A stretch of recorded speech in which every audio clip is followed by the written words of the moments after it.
You can tell that this was something that got used before the last time OBS updated. Yeah. So, OBS updates, you've got to go in and turn everything back on. So there's the microphone. Welcome everybody to a special edition. Yeah, no, I'm so not pro streamer. I'm so bad. Hope everybody's doing well though. Cave Geek, thank you, sir. I'm guessing that all of my alerts are also not working, which makes it even more fun. Yeah, that's supposed to be working. All right, let's try to go fix all of that stuff. Silly alert box.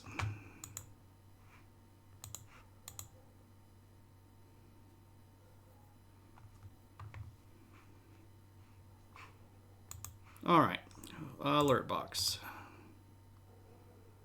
Yep.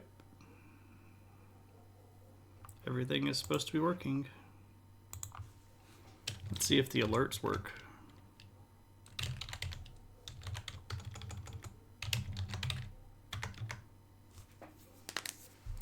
No, nothing's working. Super duper.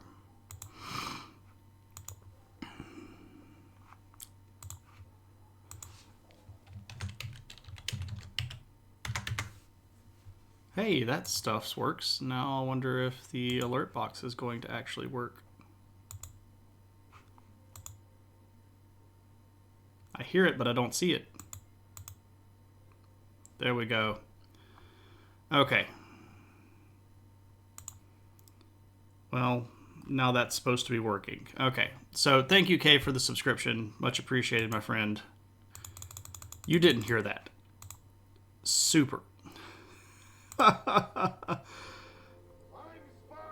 I'm Spartacus.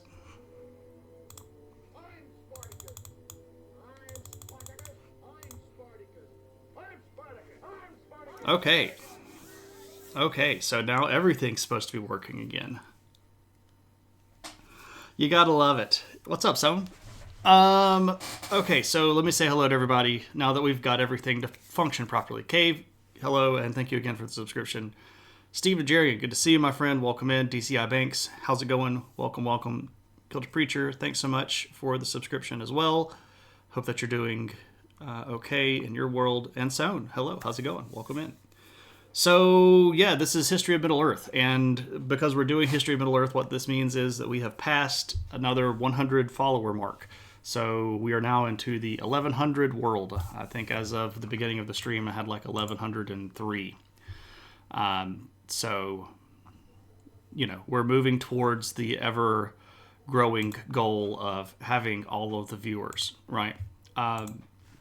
So this is the 11th installment of History of Middle Earth, and I think it's going to be a good one. So Stephen Jerian lovingly joked, "What have we missed?"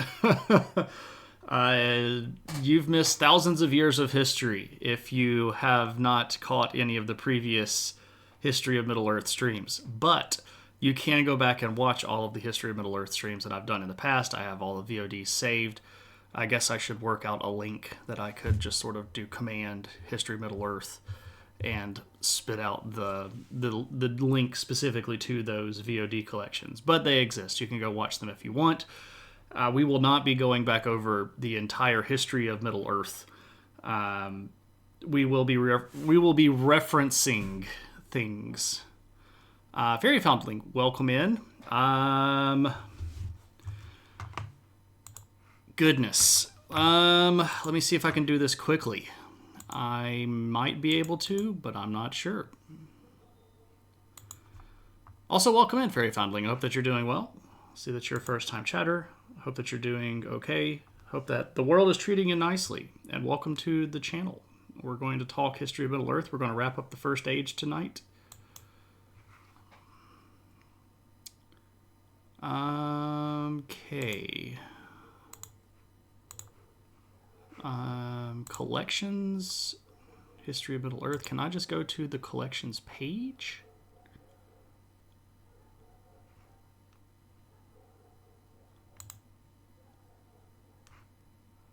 can.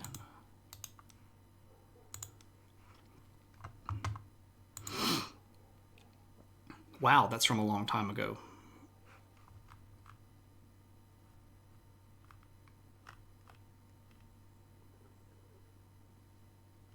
I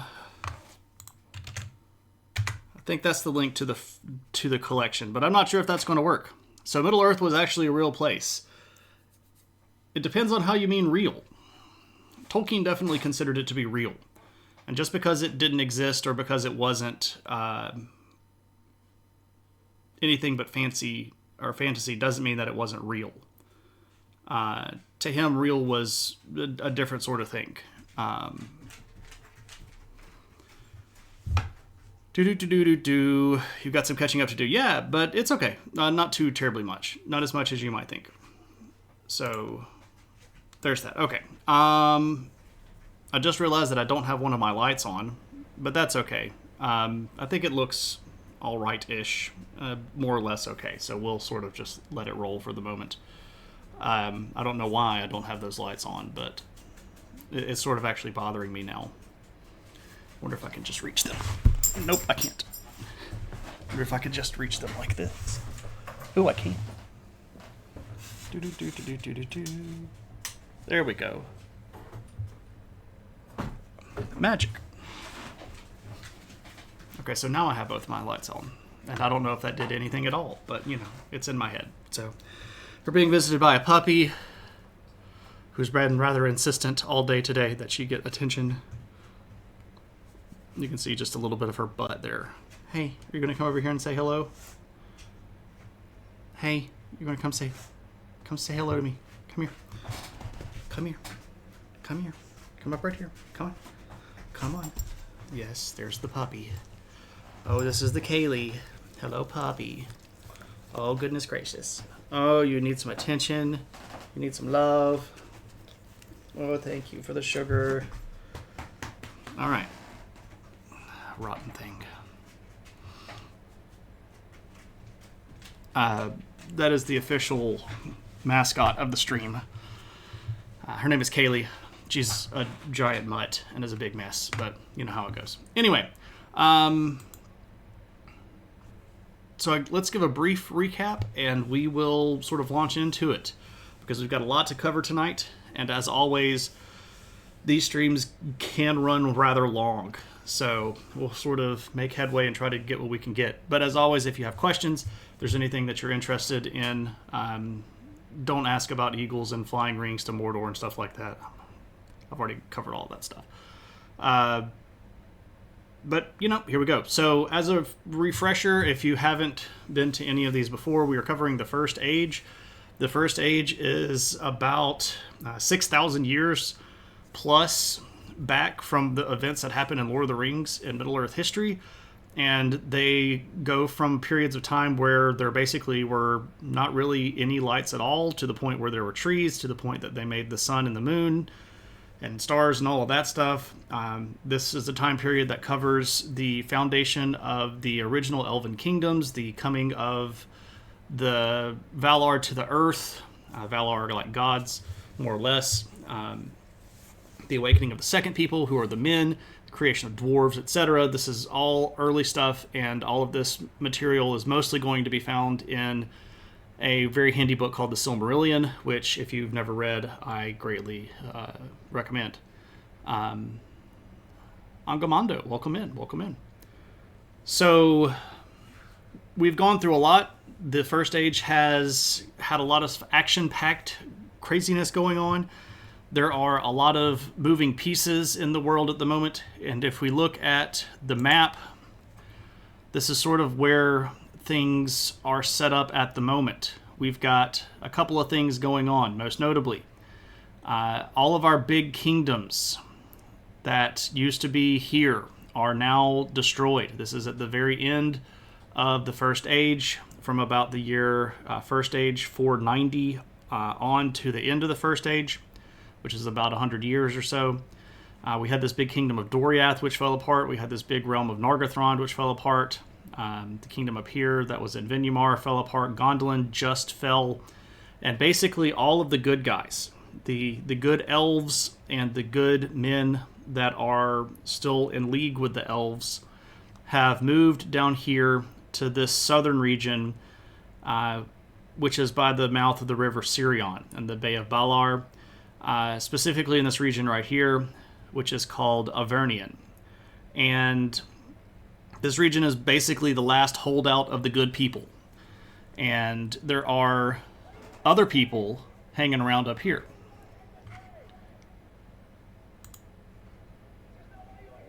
What's up, Tommy and friends? Hello, everybody. Welcome in. Tommy, thank you so much for the raid. If you all don't know my friend Tommy, he is a philosophy PhD student, but also streams gaming and work stuff sometimes, right? He's a really smart guy. I like hanging out in his chat. He's been streaming a lot lately this break, and it's been pretty cool because normally he streams when I'm at work, so I've been excited to catch his streams. But overall, pretty cool guy. Go give him a follow. If you like PUBG, he's insane. Boost that plays with him is also quite good. What's up, Boost? Good to see you, man.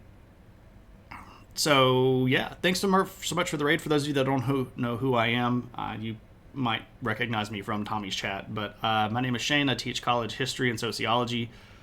I'm also just a really big Lord of the Rings / Tolkien / Middle Earth nerd, and every time I pass a century mark in followers, we do a History of Middle Earth stream, and this is basically the background material that leads up to all of the events in Lord of the Rings, and I teach this very much like I would be teaching a history lecture. Of course, obviously, this is all from Tolkien's head, and it's made up, and it's in the various historical books that he wrote, or that came out after he passed away and his son published. About to have to sneeze.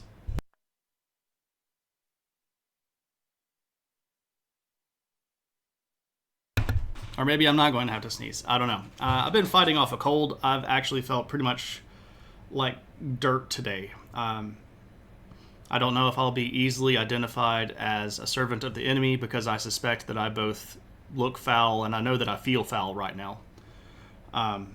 It's a bit of a joke. I don't know if anybody got that. But such is life. Yeah, man, I'm feeling better now than I did when I woke up, but it's pretty rough. Anyway, so we're talking about History of Middle Earth, and we were just giving a brief overview of what's going on before we launched into the material for the night. But basically, all the big kingdoms have gone to crap, and the big bad named Morgoth has pretty much taken over the majority of Middle Earth, which is what we were looking at here on the map. Now, he runs all of this stuff from his northerly world up here. There's a big old fortress that's called Angband that's got big volcanoes, and it's sort of like the stereotypical what you might call evil lair, right? So that's what's going on with that. Now, when we get to where we're talking about, again, we're going to be talking about this region right down here, which is called Avernian, and the people that are ruling in Avernian are this guy, whose name is Arundel. Arundel is a unique individual because he is going to be, first off, half elven, which is pretty rare at this point. But he is the son of Tuor, who was a man, and Idril, who was the elven princess of Gondolin. And he's a pretty brave dude. He escaped Gondolin and the destruction of Gondolin as a kid, managed to get out and make his way down to the south, and he is going to be married to this also half-elven woman. Well, not half-elven, she's more like, well, I guess half-elven technically, but she's also like quarter other things. Anyway, this is Elwing, who is the daughter of Dior, who was the son of Beren and Luthien. Beren being the most notable and bravest of men in the First Age, Luthien being the most beautiful elf woman on Earth. Luthien's parents were the king and queen of the big realm of Doriath, Luthien's mother. So this would be Elwing's great great grandmother was actually a Maya. So she was one of the sort of demigods. So Elwing represents men, elves, and even the gods themselves. And Nimloth was her mother, who married Dior. And she had managed to escape the collapse of her father's kingdom and then later her family's death at the hands of a bunch of bad guys back a previous stream. So anyway, these two people are ruling in Arvernian, and they pretty much end up pulling together the remains of the good, the good people. So there are still some good people in there, right? They're not all sort of flying around in the bad guys, but they're pretty bad, pretty bad off. They're way outnumbered, right? They are sort of drastically overwhelmed, and they don't have a lot of help. So, what are they to do? Well, Arundel and Elwing both are going to recognize that the world is sort of going towards a not so happy end. The elves had fractured mostly along the lines of, the family of Feanor, who was this famous elf who made the Silmarils, and basically all of the other elves. There are very few of the Noldor that were what we might call left at this point, because the sons of Feanor had killed most of the other good kings. So Arundel and Elwing don't have a lot of help. They don't have a lot of hope. But what they do have is one of the Silmarils, and this is a big, important part of the story. This particular artifact here is called the Noglamir, and it is a necklace that was made by the dwarves, and set into it is one of the Silmarils. So this is the Silmaril that Luthien and Beren stole from Morgoth's crown as a bride price for Luthien. It was then later set into a necklace and passed down as an heirloom. It's also the target of a lot of problems, specifically the two remaining sons of Feanor. Well, not the two, there are more. The sons of Feanor still want this. They had made an oath. They weren't going to allow anybody other than them to have the Silmarils. But somebody other than them has one. So they're in a spot, right? The elves of Avernian are not in a good place. So what are you going to do in that situation? What do you do? Well, you end up having to do whatever you can to try to find help. And one of the biggest things that they can come up with as an idea is, why don't we try to go find the Blessed Realm, right? This is the land across the sea where the gods live. And in an attempt to try to do that, they're going to get help from a guy named Círdan. Círdan is a pretty important character. He does show up in Lord of the Rings, even in the movies. If you watch the movies, he's in a scene. He's not named. Very end of the Return of the King. But anyway, he's a shipbuilder. He's one of the few elves in Middle-earth that really knows how to do shipbuilding really, really well. So Círdan, who had made his way down with some of the other supporters, with some of his other supporters. He used to have a whole kingdom up in the north, but now it's sort of all fallen apart, is going to help Arundel make a ship. And this ship is pretty important. It's called Vinglot. This is a John Howe pencil sketch of Vinglot.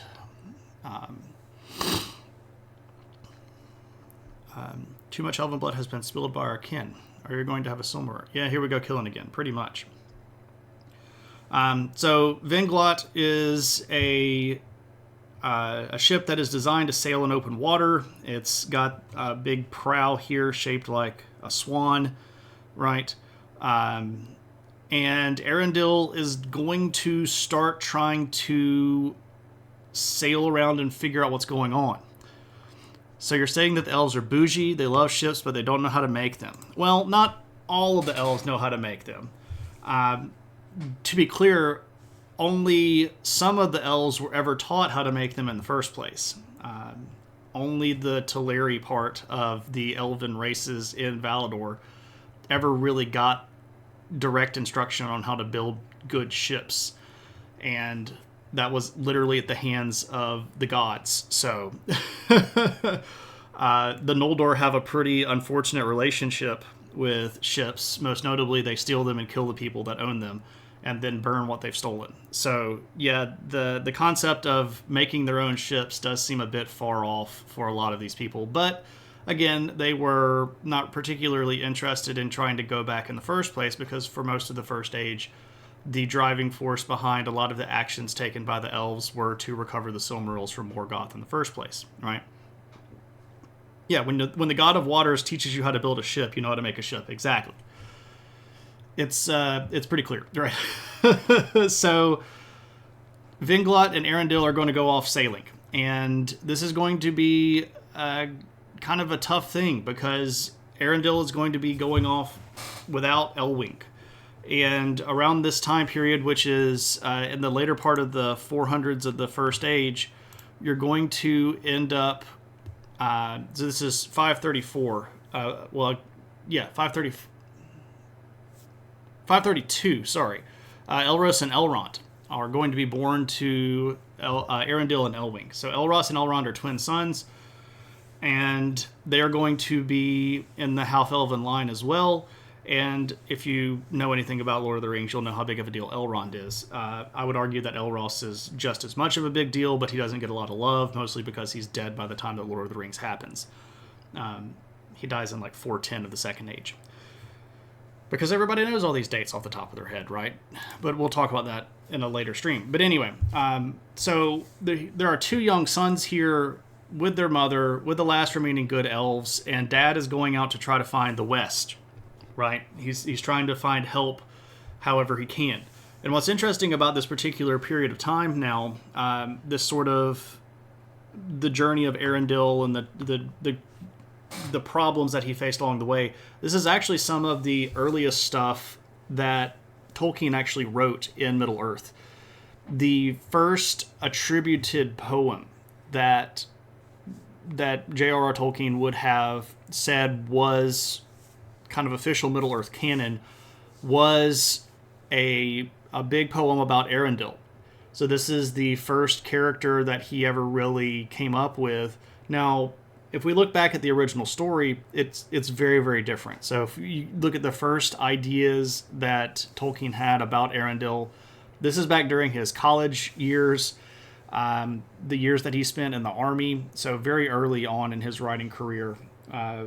His sort of professional writing career, right? And the original journey was part of a desire that Tolkien had for a great journey story, right?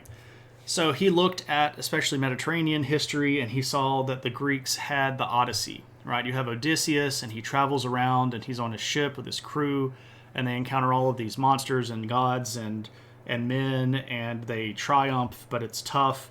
And then you have the Aeneid, this great story of the Romans and Aeneas, who survives all of this stuff but has his own journey and ends up in Rome and founds a great city with his sons, Romulus and Remus, da-da-da-da-da. But there wasn't anything like that in the collection of literature for Northern Europe. And what Tolkien really wanted to do was make one of those. And this sort of goes into his larger idea of trying to create a pantheon or a mythological body of work that would suit all of the history of the British Isles. So the concept of Arundel is a central one to Tolkien's writing just to begin with. And it's also one that he put a lot of effort into getting exactly right. Because this is going to go through multiple iterations. It's going to go through several different revisions that are going to sometimes be fairly dramatic about whether or not Arundel is going to be a man or an elf or a half-elf or a half-elven or all these different versions of the story. But anyway, getting back to the actual story itself, we're going to see Arundel go off on these journeys, and it's going to be sometimes very, very long journeys where he's away from home for quite some time. And it is going to be unfortunate that during one of these journeys, the sons of Fëanor are going to show up at Avernion, and they're going to demand the return of the Silmaril. So again, this big jewel that their father made, that Morgoth stole, and Elwing, who was at that time wearing the Silmaril on the necklace, the Nonglemir, refused to hand it over as lady of her realm. She was sort of in charge of making the big decisions, and decided that they were not going to hand over the Silmaril, that her family had fought for it and retained it and protected it way better than anybody that was in the Fëanorian bloodline directly had done. Most notably, those people had ended up killing a whole bunch of elves to try to get it back, and they weren't really considered worthy by Elwing and most of the other good elves. And this is going to lead to the third kinslaying, which is a very sad event that happens in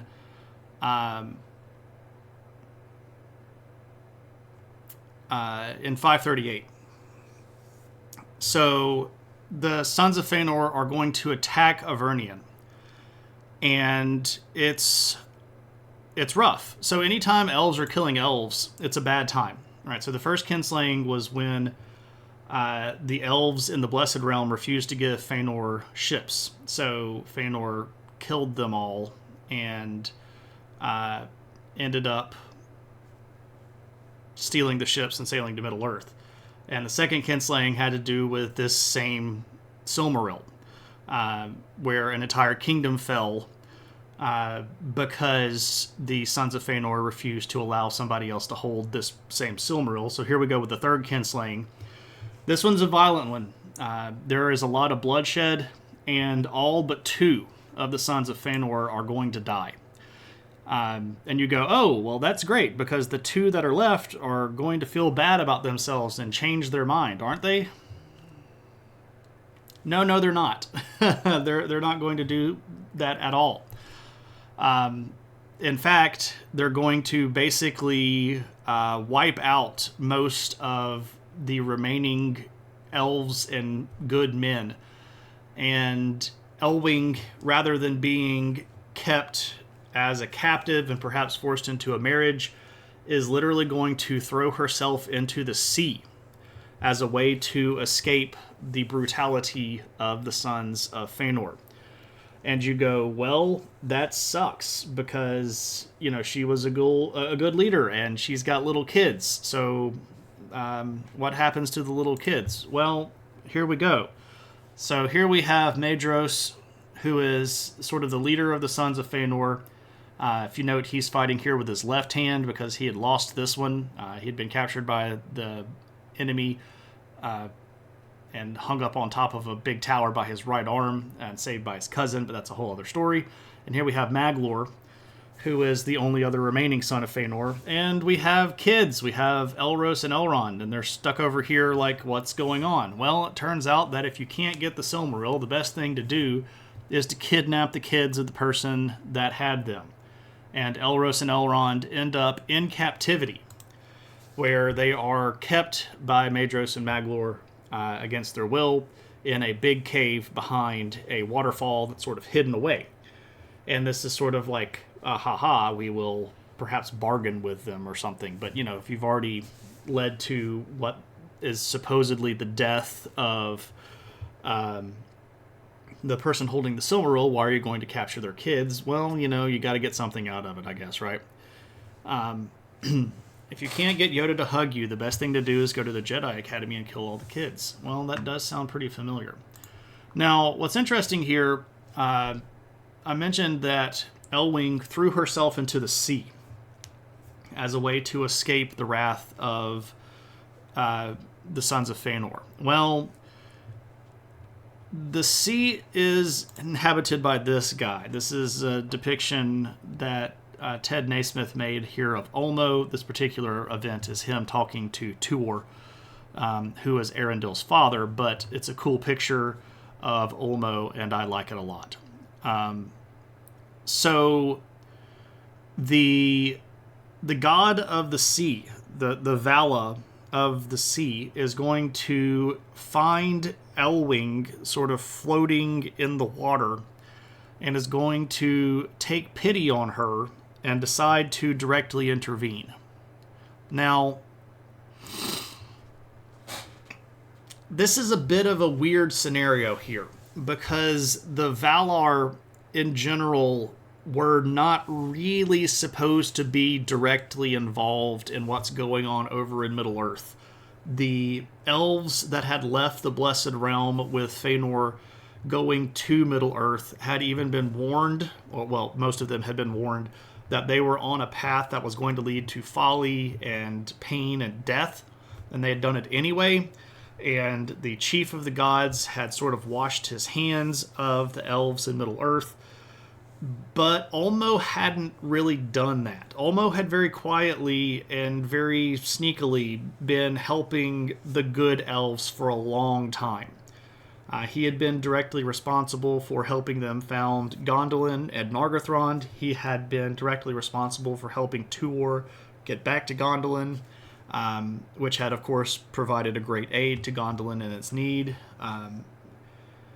A lot of what Ulmo has been doing would be seen by the rest of the gods as meddling, right? But Ulmo's sort of like in the game, and he's going to give Elwing the shape of a bird. Now, does she get wings and she's flying around like an angel, or does she get transformed into a total bird shape? It's a little bit, fuzzy. But anyway, he saves her and he gives her the ability to fly, and he directs her to Arundel, right? So Arundel's out sailing on Venglot and, sees this bird coming, or his wife coming, and he sort of initially thinks it's like a dream. And it's kind of foggy and things are kind of fuzzy. Again, this is sort of the Odyssey sort of element to it, right? Like there are gods intervening and weird stuff is kind of happening. But anyway, they fall asleep on the deck of the ship, and when they wake up in the morning, Elwing is there, and she's alive, and she's in her half-elven normal form. And Arendel's like, holy crap, that's kind of cool. Wait, did Ulmo save her? Did she use her Maiar powers? She got saved by Ulmo. Like, Ulmo is directly involved here.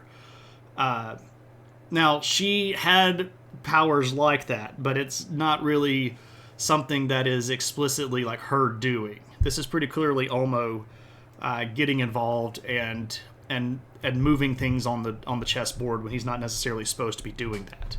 But, he's Ulmo, and he sort of plays at his own game anyway.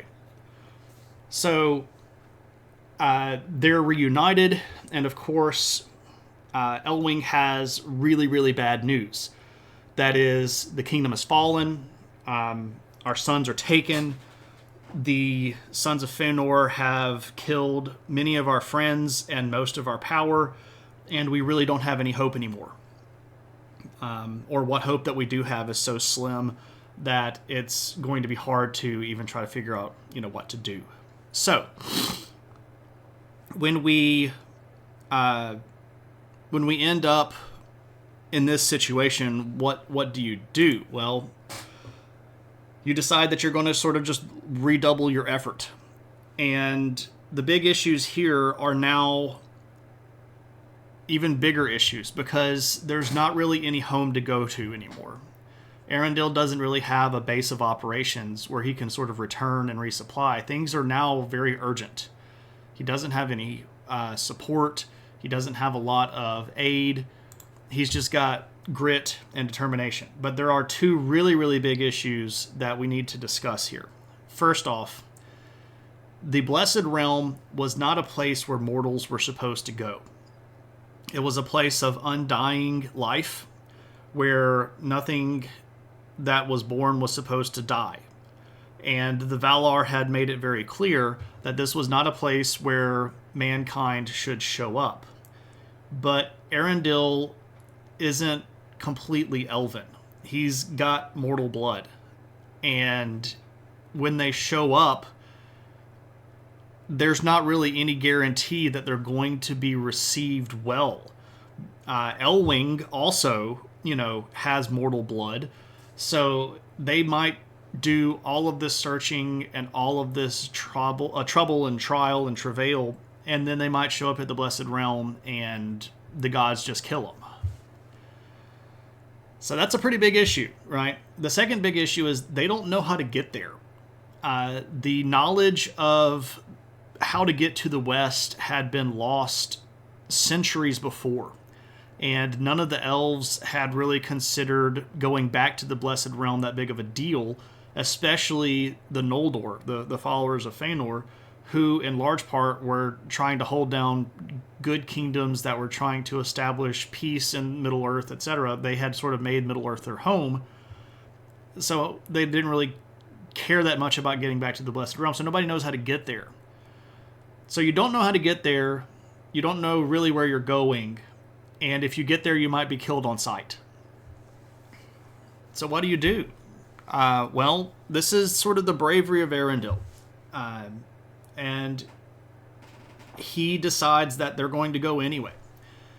And it's a long journey. It takes them a really, really, really long time. It takes them years. So the second kinslaying is in 538. It takes them 4 years of searching before they figure out how to get to the Blessed Realm. And this whole time, they don't have any updates on what's going on.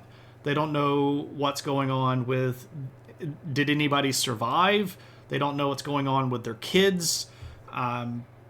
We know what's going on with their kids. Maedhros and Maglor had left the kids in this cave.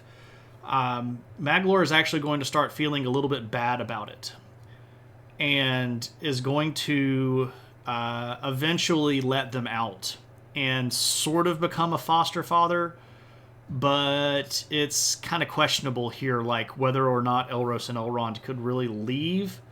So if you can't leave, is that really a fostering situation, or is this more like a hostage situation?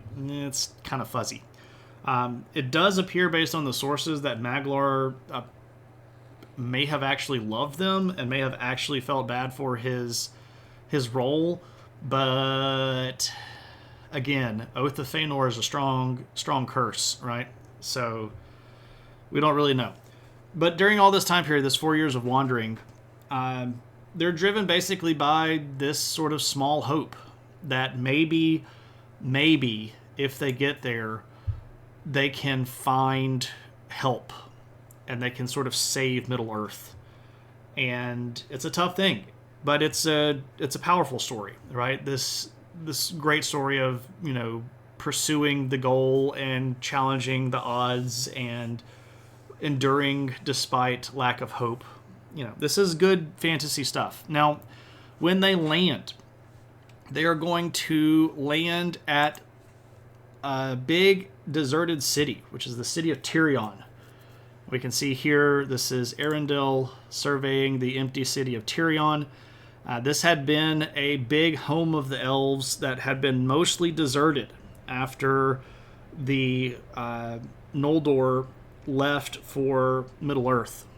So Tirion was mostly empty, and when they show up, there's this sort of fateful moment where Arendel's like, well, I guess I'm going to go look around, and he sets foot on Middle-earth. On the Blessed Realm. And when you do that, you're kind of like, you're like rolling the dice. Is this really going to be what I want it to be? Is this really going to work out the way that I want it to work out? And they don't know. And it's even kind of intimidating that they are met by this guy. This is Eonwë. And Eonwë was basically the head of the Chief Valar's bodyguard, if there was such a thing. Eonwë is like the captain of the Maiar. he was in league of Manwë, and the sword here that he is holding is actually Manwë's sword, which is sort of forged from a thunderbolt. Eonwë is a scary dude, and if you are Arundel, probably not the guy that you want to run into if you are half mortal walking around in the Blessed Realm. But Eonwë is like, hey, we know that you are here for a reason. I've been sent to guide you to basically to your doom. We're going to have a big old discussion, and we're going to figure out what's going on here. Well, Arundel gets taken in front of an assembly of the gods, which is it's scary as junk, right? What are you going to do? How are you going to defend yourself in the face of, the gods? Well, one of the gods is going to speak up kind of early. So this is Mondos. This particular image by Ted Naismith is a very moving one, where Luthien is pleading for the life of Beren in front of Mondos. But Mondos is the god of doom, which is kind of like a crazy thing to think of. But basically here, Mondos is the guy that knows all of the prophecy. He's the one that knows a lot about how things are going to work out. And he's the one that told the sons of Fëanor, if you go to Middle-earth, you're going to screw it up and you're not going to be welcome here anymore. So Mondos goes, hey, we've got a big problem here. And the big problem here is this guy, speaking of Arundel, first off, he's half mortal, and he's not supposed to be here at all. Period. We kind of knew that this was going to be a problem, right? We knew ahead of time that this was going to be an issue. And so the rest of the gods are like, yeah, that's a good point. What are we going to do? How are we going to handle this? Well, there are things that could happen. Another thing here. Mandos goes, he's also got Noldor blood. Now, what's interesting is that the lineage that Arundel has goes through Idril. Idril was the princess of Gondolin. Her father, Turgon, was at one time High King of the Noldor. But the Noldor were in sort of two chunks. There were the chunks that Mandos said, you're bad and you really shouldn't do this. But when Mandos made that prophecy, they had the Fëanor and his sons had actually left a big old chunk of the Noldor behind because they were sort of questioning whether or not this was what they wanted to do in the first place. So there's a question here about whether or not Arundel's line was under the doom of Mandos, because they did end up going to Middle-earth, but they weren't there when he sort of cast the doom upon Fëanor and his sons. So it's a bit of a questionable thing here. Anyway, Arundel is a problem. Men are the middle child of the Valar. They're the second child. I think dwarves are probably the middle child because they don't get talked about a lot, and they're really only cared for by one of the gods, Aula, who made them. Not a lot of love for the dwarves. Even in the Second Age and the Third Age, you still don't get a lot of history of the dwarves. They're sort of like the middle children of Tolkien himself. You don't hear a lot about them. So anyway, what are we going to do? Well, it's at this point that the chief of the gods is going to step up and start talking. So this is the head of the Valar. His name is Manwë. He is the god of basically wind and air. He's your good old-fashioned, thunder god, right? But he knew the most of the plan. So back when the whole creation event happened, the creator, who's this guy named Iluvatar, revealed most of the plan to Manwë and put him in charge. So Manwë is a really, really wise Vala, and he sees what's happening here. And so he goes, okay, well, look, we're going to look over the fact that he's immortal. We're just going to look over that fact. We're going to treat him like an elf for the moment, and we're going to let him speak. And so he goes, okay, you tell us why you've come here. And so Arundel tells the story, and he's like, look, we're struggling, we're fighting, there is still hope, but it's like hanging by a tiny little thread. The bad guy's about to win. It's horrible over there. There's untold torture and, suffering going on. You're really our only hope, and we need you all to show up, right? We need you all to be there. And Manwë hears this request, and it's a powerful request, right? Because it's a very bold statement. The way that it's delivered is very, you have left us to our own desires, and while we may have brought a lot of this on ourselves, the ones of us that are not responsible are still suffering for the decisions made by others, and you're the ones that have been at play in some of this stuff, and we can't fight gods, because Morgoth is a Vala. He's one of the chief gods. He's the big bad guy. We need your help. And Manwë hears the request, and there's a little bit of a discussion here, like, what are we gonna do? What are we gonna do? And Manwë ends up coming up with this solution. And he goes, okay, here's the deal. I can tell, and he's speaking here to Arundel, that you made this request not out of some sort of personal desire, right? This isn't something that you've done to promote yourself or to make yourself powerful or to ingratiate the rest of the elves to you. You made this request out of the depths of your heart. You really want good to come to Middle-earth. And for that reason, we are going to help you. And, this is a big deal because now these are like the collective power of all of the gods and all of the other elves. What's up, Tuna? Good to see you, my friend. Hope you're doing well. So we do have this issue, though, with the half-elven thing. How are we going to handle that? Well, Manwë has it within his power to do stuff, right? He's the chief of the gods.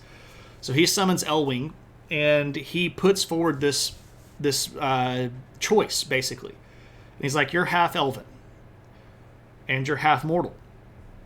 Third mortal, whatever for Elwing's case, right? What do you want? You have to pick. You're either going to have to pick elf, or you're going to have to pick human. But you can't be both, because we don't know how to handle you one way or the other. And if you pick human, that's cool. You'll, live life like a human, and when you get to the end of a human lifespan, you'll die, and you'll go to the whatever is planned for men in the afterlife. And if you pick elf, that's cool. You can stay here in Valinor, or you can go back to Middle-earth and do whatever you want to. And Elwing goes, I want to be an elf. And she picks it, and then Arundel gets given the choice. And it's a tough one for him. And I think that this is one of the really telling parts of Tolkien's mythology that a lot of people sort of look over. But Arendel's first impulse was to side with men. And he sort of identified in his head more as a man than he did an elf, right? But because of his love for Elwing and his desire to be with her, he decided to choose elf. So because they're now both basically being treated as elves, they're both going to live the eternal life of elves. Manwë does his, machinations, and he comes up with this great idea. And here's the great idea. All right, you all have saved one of the Silmarils, right? This is a beautiful piece of work that contains with it the light of the two trees.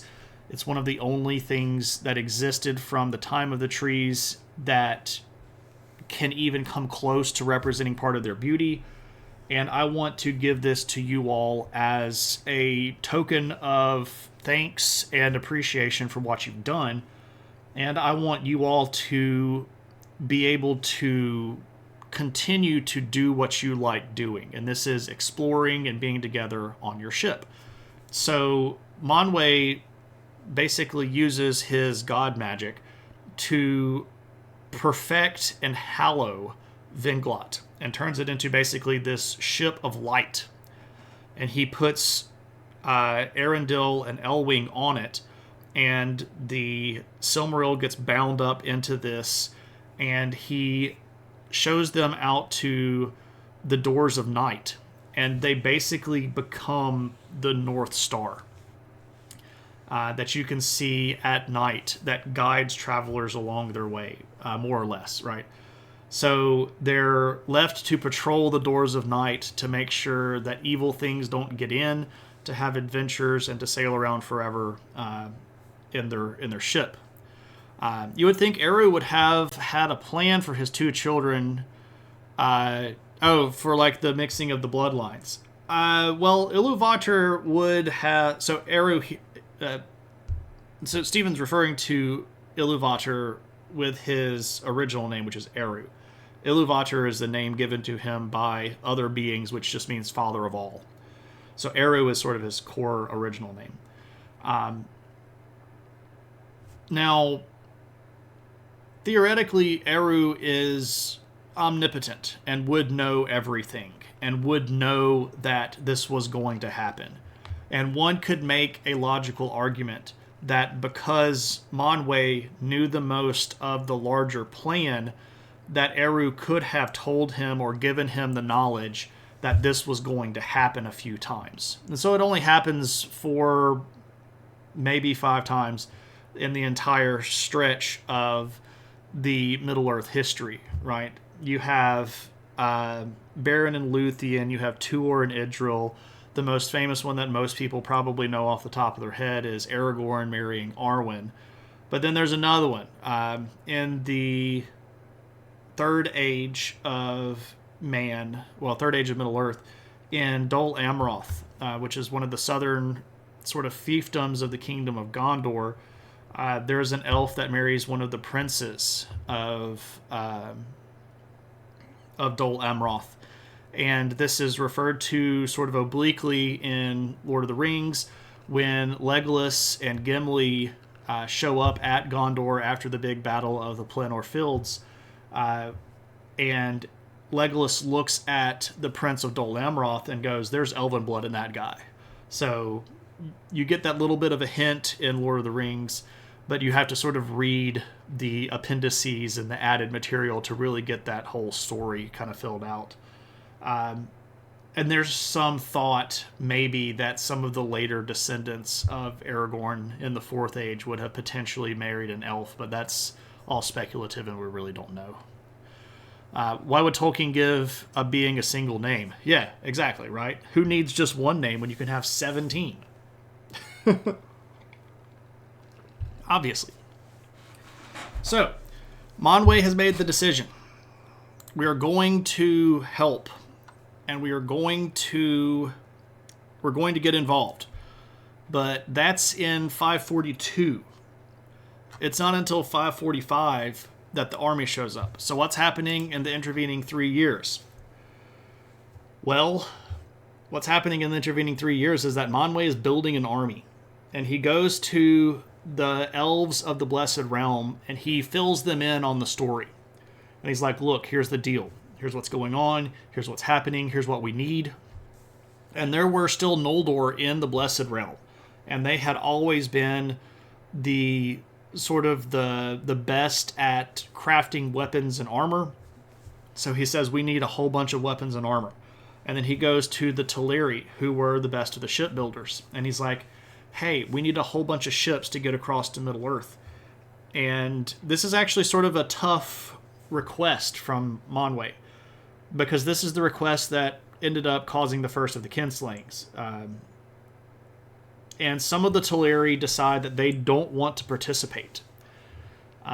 Ones who had been in and around Aqualande, which was one of their big cities on the coastline, say, we don't necessarily feel like we need to help those people. Remember that they killed our family. They spilled elven blood in the Undying Lands.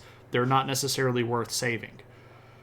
But some of the Teleri agree to build ships and agree to help in the war effort. So Mondos is basically putting all of this stuff together, right? How could I forget the beautiful love story between Bronwyn and Arondir? I don't know, man. That's a pretty great question. But I will say that there are some stories that are easy to remember, and there are some stories that are easy to forget. Right? And if I'm just being for real, you know, Rings of Power is more like a bad fanfic.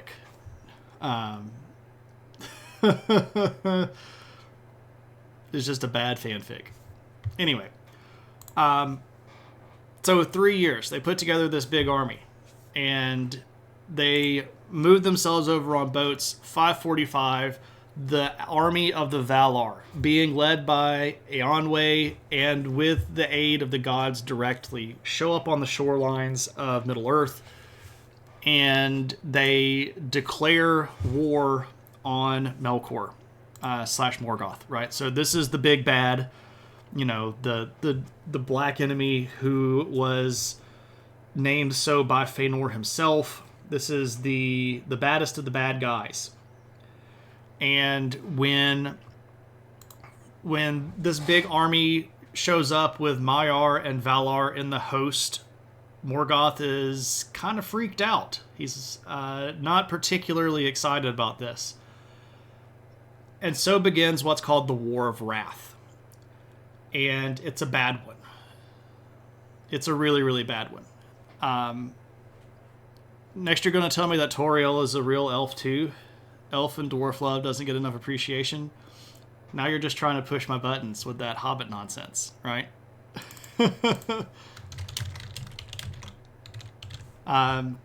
So the War of Wrath. This is a big old mess. And this is sort of it's sort of considered the greatest of the battles of the First Age, but it's not just one battle, it's an entire war. Dun dun dun dun. Shune 911, or maybe Shune 911, I'm not certain. But welcome to the adventure, and thank you so much for the follow. Frank, how's it going? It seems strange that Arendelle went off to be a star instead of fighting in the war. Wait for it. Also, aloha, Frank. How's it going? So the war starts in 545.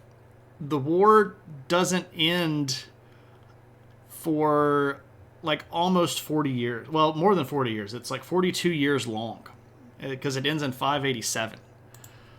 And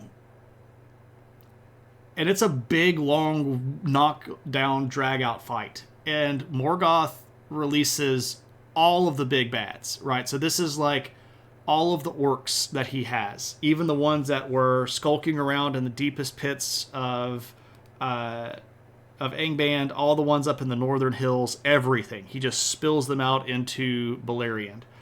All of the Balrogs get released and pushed out.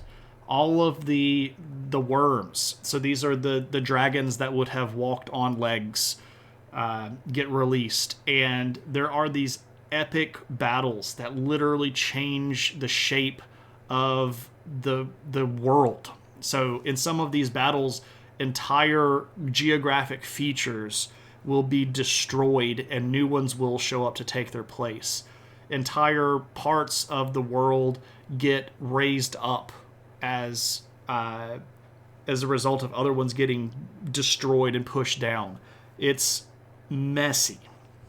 It's messy. If you get an offer to be a rock/movie/adult actor instead of getting drafted to be in a bad war, which one would you pick? Well, fair enough. Does the war start when Arendelle goes to Valinor, or does it start when the Valar forces land in Beleriand? Well, I mean, at the point that the Valar forces show up in Beleriand, that's when the war, that's when the fighting starts. You could say that they declared war when Manwë starts building up the army, for sure. But there wasn't really anybody left in Middle-earth that was going to be able to make a big stand against Morgoth, right? You had Maedhros and Maglor and some of their forces. You had Círdan and Gil-galad and Galadriel who had survived, but they didn't have big armies with them. They also were questionably not even unified at that point. We don't really know exactly what happened to all of them when Avernian got wrecked, so they might have been scattered.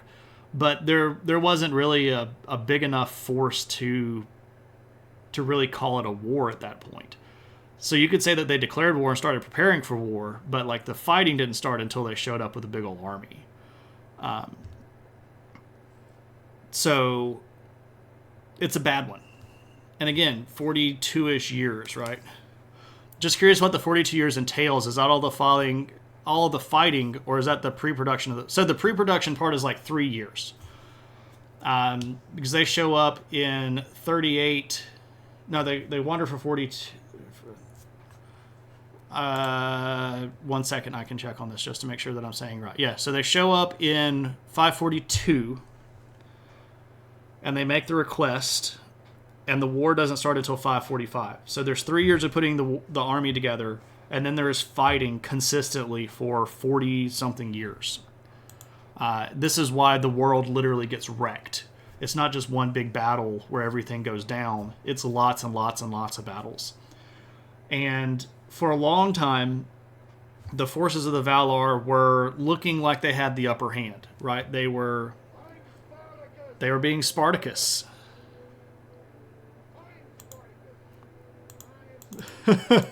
Thank you, Tuna. I guess I should share these as well, right?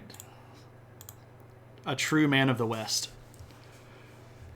Anyway, that's a bit of a joke because Tuna lives west of me. So that's a bit on the nose, but also White Tree. Anyway, you get it. Maybe you don't get it. I don't know. Tuna gets it, right? Anyway, big old wars. And the Valar do seem to be making progress.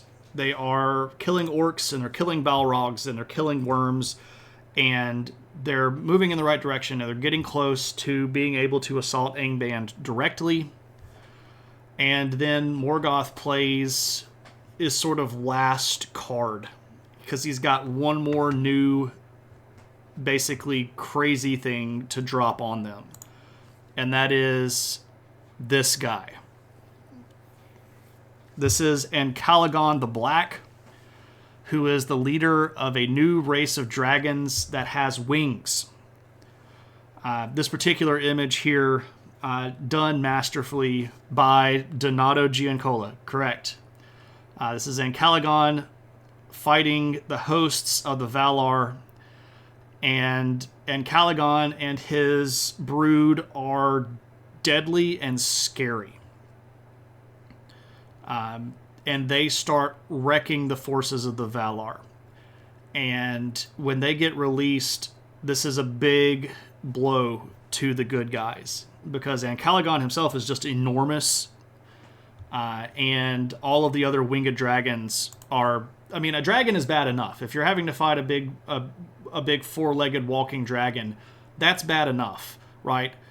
But if they're flying and they can shoot stuff like fire and lightning and crap down on you from the sky, that's way worse, right? This is the original bad guy Air Force.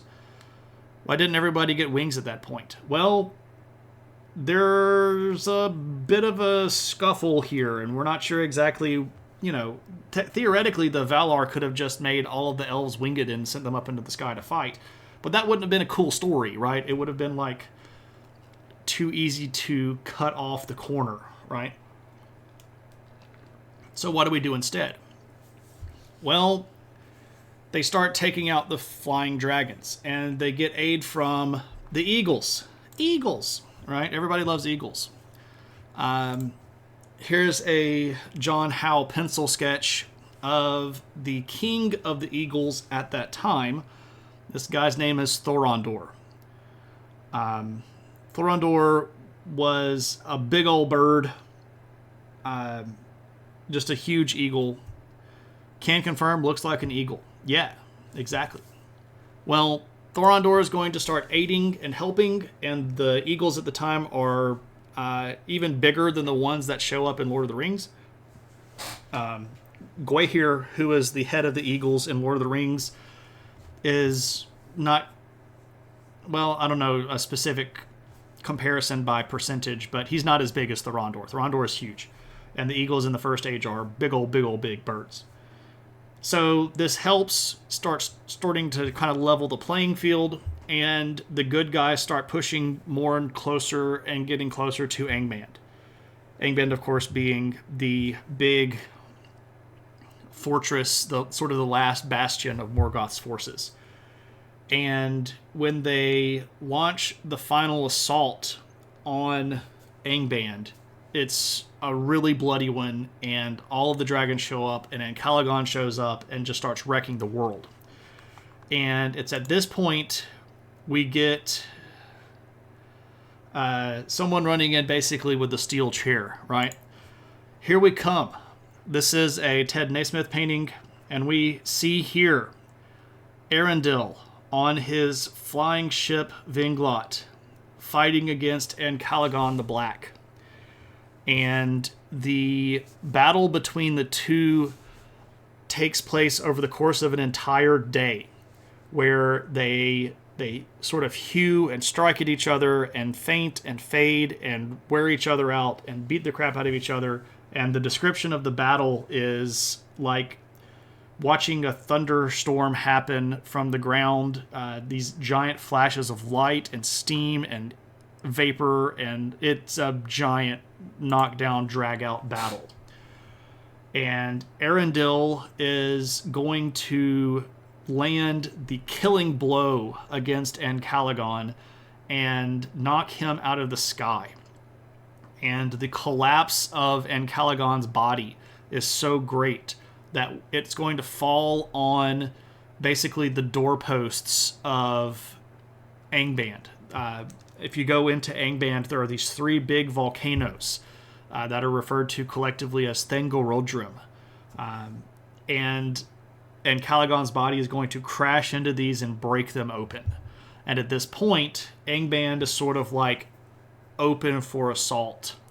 And the loss of Encalagon, this great captain of evil, is going to dishearten the bad guys, and it's going to enhearten the good guys. And they continue the really big battle. They end up breaking into, destroying, and sacking Angband. Now, this doesn't go completely as planned. They had hoped, they being the good guys in the Valar, that Morgoth would sort of go easily, right? Like once his fortress had been opened up, that he might surrender. No, doesn't do that at all. Throws everything into the mix, causes yet more chaos, yet more bloodshed, and retreats to literally the lowest of the dungeons in Angband to wait out the coming wrath of the gods. Also, during the chaos of the storming of Angband, some of Morgoth's baddies get loose. Some of the Balrogs escape, and we know this because one of them shows up later in Lord of the Rings. Also, his chief lieutenant, Sauron, is going to escape, and we know this because he's the big bad in Lord of the Rings. But, for the most part, the forces of Morgoth are destroyed, and not only do the Valar destroy Angband, they basically dig up the entire mountain range that he had made and kind of throw it into the sea. And this is sort of the last big battle of the War of Wrath, but it's also one that's very destructive because of how much damage it does to Middle-earth. But they catch him. And they get the big bad, and they force him into facing judgment. And, of course, he is absolutely unrepentant. He curses the gods, and he tells them to, go and do mean things to themselves. And so they decide a suitable punishment for him. The detail of Encalagon falling on the defensive gate sounds like a metaphorical retelling. The loss of their mightiest fighter left the territory defenseless. There's a lot of that, Frank. One of the things that Tolkien was very keen on, was the Icelandic sagas, the sort of stories of the northern Germanic peoples in the world, so like the Volsung saga and things like that. And you get a lot of, not one-to-one comparisons all the time, but you get a lot of similar events in Tolkien's mythology that happen in some of those other stories. So a lot of things are designed to fall very comfortably into a trope without necessarily being a copy and paste of that trope itself, if that makes any sense, right? Like Tolkien understood the story elements that a lot of these big mythological epics had within them on a sort of literary level, and he wanted to make sure that his stories felt the same, right? So like when you're reading one of his stories, it feels like you're reading, the Volsung saga, or you're reading one of the other big Icelandic collections of myths that are going to have a little bit of history, but a lot of bit of mythology sort of all mixed together. That was what he was going for. So that sort of grand gesture metaphor thing is not lost to Tolkien, and very well could have been in there on purpose.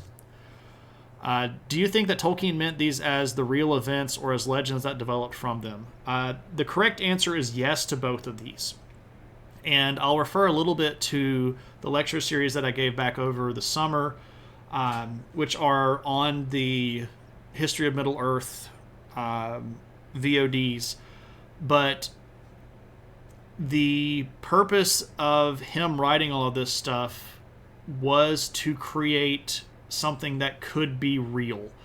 And I even mentioned this at the beginning of the stream a little bit, but just because it doesn't happen doesn't mean to Tolkien that it isn't real.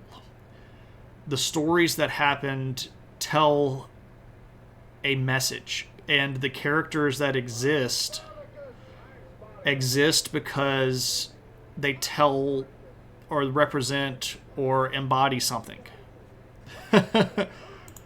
Tuna, thank you again.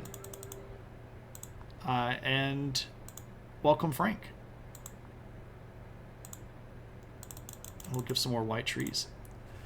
The biggest difference here is that there are immortal beings, so legends are less. So when someone say, yep, I was there, it went down like that. Well, that's part of it too, right? Though I will point out that a lot of the stuff that Tolkien is writing here in the Silmarillion was written in its earliest versions sometimes 30 years before Lord of the Rings was ever even began, right? The Silmarillion was Tolkien's first love, and originally when he started working on this larger epic story of this Middle-earth place, it was in a book of lost tales, and he had this whole sort of gimmick of how these were conveyed to one of the first humans that had ever landed in the British Isles, and that there were only like maybe 20 or a very small handful of elves that were left in the British Isles.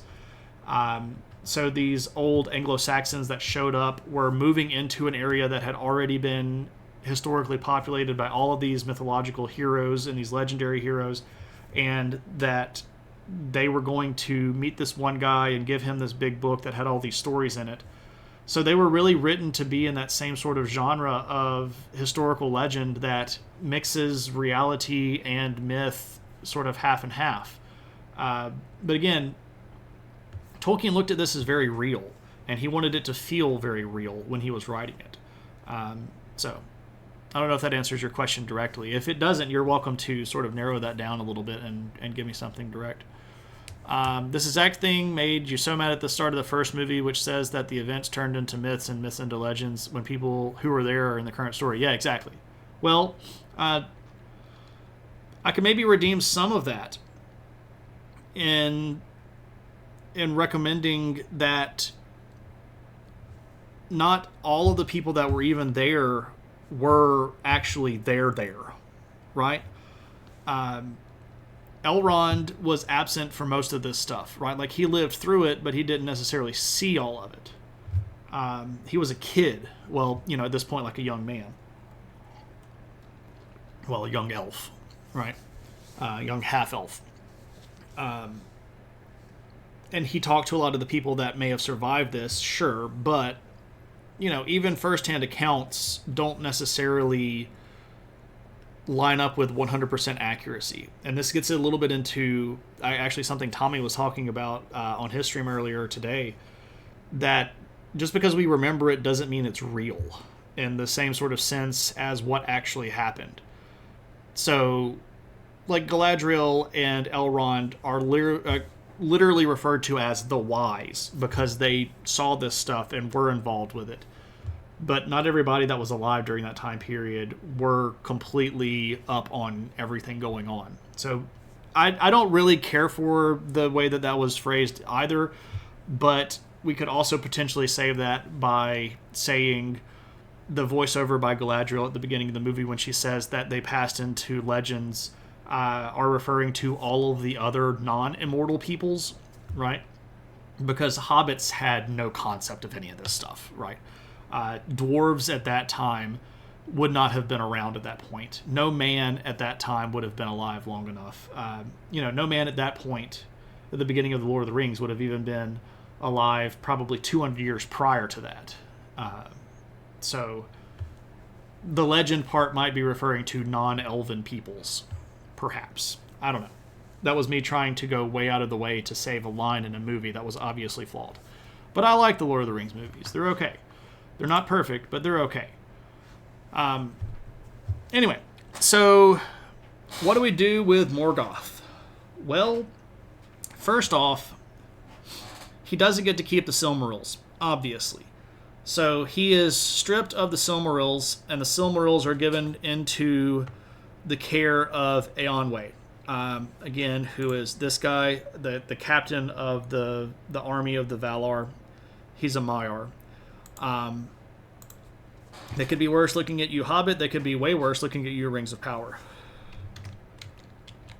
I've got a command for that.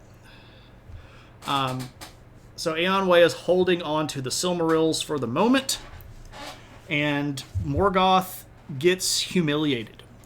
The Smith of the Gods is going to take his crown, his iron crown, and beat it into a collar. And he's going to attach this collar to this great chain that he had built way back in the previous periods of Middle-earth, and chain Morgoth up. And they're going to escort him into basically the void beyond time. So this is through the doors of night, on the other side of that into the timeless void, and they're just going to chuck Morgoth off into it. And this is his punishment. Now, he can't die. He can't really be unalived. So there is this theory, right? The sort of apocalypse of Tolkien. There's the theory that at the end of time, that Morgoth is going to escape and make his way back into Middle-earth and basically wreck it one last time, and then finally get disembodied to the point that he loses all of his power, and Iluvatar at that point is going to remake Earth in a perfect form that everybody's going to get to live in peace and harmony. But that's all apocryphal stuff that doesn't necessarily happen. But anyway, what do we do with the rest of the baddies? Well, Sauron actually thinks that it might be a good idea to show a little bit of contrition. Now, obviously here Sauron is trying to keep up his appearance, and he's trying to save his own neck. And he approaches Eonwë and goes, hey, I might be interested in surrendering. And the surrendering terms are not good. Basically, you give up, you unconditionally surrender, you stand before the gods in trial, and Sauron's like, okay, no, I quit. And so he scarpers. He buggers off and hides. And this is a very sad moment for a lot of the forces of the Valar, who are really hoping they could get all of the baddies in one big swoop. But it's not like Sauron's going to cause any trouble in the future, is he? Anyway, what about the kids? Well, Elros and Elrond are alive, and they are brought to meet their parents. At this point, they've been separated for about a decade. It's really rough to be away that long, but, they're brought before the gods, and Manwë goes, okay, here's the deal. You are half-elven. You get to make the choice. And this is a tough one, because the brothers aren't going to choose the same thing. Elros chooses humanity and says, I want to stand with mankind. Now, there were men that fought on the side of the Valar, especially the descendants, the few that remained, of the original 3 houses of mankind. And they were basically unified into one big group, and the Valar felt very positive about their participation. Now, there were plenty of men that fought on the side of Morgoth during the War of Wrath, and they were given the option of pardon, but they didn't necessarily take it very well. So we are attempt number 2. Are you talking about like we're attempt number 2 on Middle Earth? Because no, we would be in like the 7th age or maybe the 8th age. There are a lot of Lord of the Rings nerds that get into a lot of debate about how far into the age of the world we would be. So theoretically speaking, the world that we live in now at this point would still be waiting for Morgoth to get back. And at this point, all of the elves having sailed to the west, we would not know how to get there because the way was bent at the end of the Second Age, and Valinor was hidden to all but those who knew the straight path. So we couldn't get there right now if we wanted to.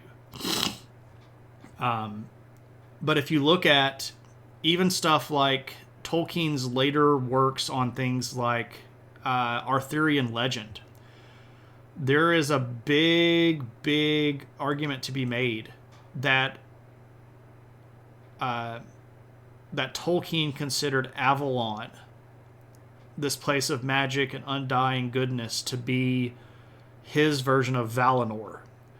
And this is why you had to get there by ship. This is why only a few people knew how to get there. So at that point, even in King Arthur's time, theoretically, you could still maybe get to Avalon because some people still knew how to get there. But by this point, we would probably not. Maybe there are still some elves kind of hiding in our world that might know, but who knows? This is your biggest pet peeve with Lord of the Rings. The Valar screw up and let Sauron escape, but somehow the ring is a Middle-earth problem and the Valar won't help. The reason that the ring exists at all is because of the Valar. Oh, so that completely takes away the agency of the elves in Middle-earth. The One Ring would not have existed without the elves making other rings for it to dominate. The ring craft was given to the elves, and they directly participated in the creation of their own destruction.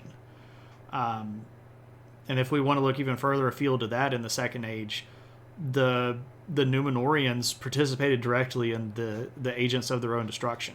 That's what Sauron really represents. He is the bad choice that living beings with free will continuously make. And I don't know if we can necessarily blame that completely on the Valar.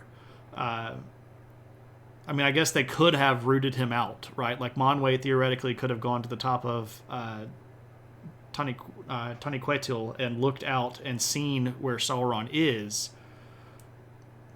But the thought was, we're going to let these people continue to live with the free will that they have, right? I feel like there would be something disproportionate about a Valar mustering to take down Sauron. Let a Maiar defeat a Maiar. Well, that's probably why the sue for peace happens between Eonwë and Sauron. But Eonwë at that point was, wielding the sword of the Valar, so... it's more that they were unwilling to help at all. Don't bother bringing the ring west. They won't help, even though this is their fault that we're in this situation. I don't know. I still think that's eliminating a lot of agency for the bad choices that they made along the way. Had they not made really obviously, demonstrably bad choices, Sauron would not have been able to weasel his way back into a powerful position. They could have just been like, oh no, you're a horrible bad guy, and we should literally not listen to you ever, and not let you into our council, and not let you be directly involved in the creation of artifacts of massive amounts of power, and not allow you to be the voice behind our throne. And we could have just gone, weren't you the really big bad dude that, didn't do well at the end of the First Age? Maybe this is like back what Frank's talking about, right? Maybe, some of the people that were literally there were dum-dums and just made stupid decisions. Like, oh, this Maiar represents a lot of power that we could get, so we should totally listen to him because he's going to make us more powerful. And in doing so, they enabled the big bad to show back up. Right? So... Celebrimbor was Oppenheimer. Sorta, yeah. I would get behind that. He probably had Barbie's luxurious hair. Interesting. Anyway, Sauron gets away. What about the rest of the men? Well, what do we do with the role of men? When a lot of men lined up with Morgoth, this was a pretty big blow to elven-man relations. A lot of the elves had hoped that given the evil that Morgoth represented, that more of the men of Middle-earth would have looked at this and gone, oh, he's a big bad guy. We shouldn't follow him. But men are easily swayed by promises of power, and elves had been sort of... They had grown into this mistrusting thing. There was a great deal of consternation between the two kindreds. And when so many of the men line up with Morgoth, this further drives the wedge between the men of Middle-earth and the elves of Middle-earth. What about the dwarves? Well, some of the dwarves do show up to fight for the good guy side. And some of them fight rather valiantly, but more of them end up sort of trying to sit it out. We're just going to kind of hang out in our underground cities and hope that it all sort of just blows over. But they end up having a lot to do with it in parts of the ways, because the dwarves end up losing their two biggest cities, which are lost under the collapse of the entire continental shelf of Middle-earth. And this is when a lot of them are going to have to relocate to Khazad-dûm. So the dwarves are going to be directly affected, and this doesn't necessarily foster a lot of good feelings between elves and dwarves, because the elves, again, were fighting on the side of the Valar. If the Valar are the ones wrecking the world, the elves then are complicit in this action. And if the dwarves lose both of their big cities, which had been these beautiful examples of dwarven architecture for, centuries and centuries long at this point, the elves were complicit in that activity. So this is going to sort of sour dwarven-elven relationships a little bit more. Not that they were so great to begin with. But what do we do? Well, the dwarves are sort of just left out of a lot of this, if we're just being honest. Again, Tolkien doesn't necessarily talk about the dwarves as much as I would like for him to. Now, we have a little bit to do with these Silmarils. So Eonwë is in the possession of the two Silmarils that were in the crown of Morgoth. And Maedhros and Maglor, the two sons of Fëanor that had survived, approach Eonwë and they go, we need you to give those back to us. Those were our fathers. We've sworn an oath that nobody can have those except for our lineage. And the gods give them a big old sort of scolding, and they say, "Oh no, you all and your deeds have led to a ton of strife and pain, which is exactly what we told you was going to happen, and you still did it anyway. You all are not worthy of holding the Silmarils anymore." And of course, this just makes them angry. So they fashion a plan, and they end up stealing the Silmarils from Eonwë, and they each get one. Maglor gets one, Maedhros gets one. And they kind of go off by themselves, and they take out their jewels, and when they touch them with their hands, they are burned. And they are burned because they are unworthy of holding these nigh holy artifacts. And the pain is apparently so bad, not just the physical pain of being burned by the Silmaril, but like the psychological and emotional pain here of, I've done all of these horrible, horrible deeds, and I'm no longer even worthy of holding the Silmaril that I fought so much for, that they basically can't live with it anymore. And Maedhros finds this basically volcanic cleft in the ground, and he throws himself and the Silmaril into this fiery lava chasm, basically destroying the Silmaril and himself in the process. Maglor goes to the edge of the sea, forsakes all contact with other people, and hurls his Silmaril into the ocean. And what's interesting here is we don't really know what happened to Maglor after that. There is a lot of speculation about what happens in Maglor. I know that there are some fan theories that Maglor, for a while, was one of the characters in the Rings of Power show, but that proved not to be the case.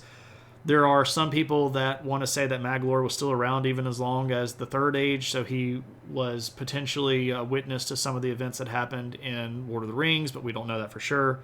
But he was very sad. Very sad.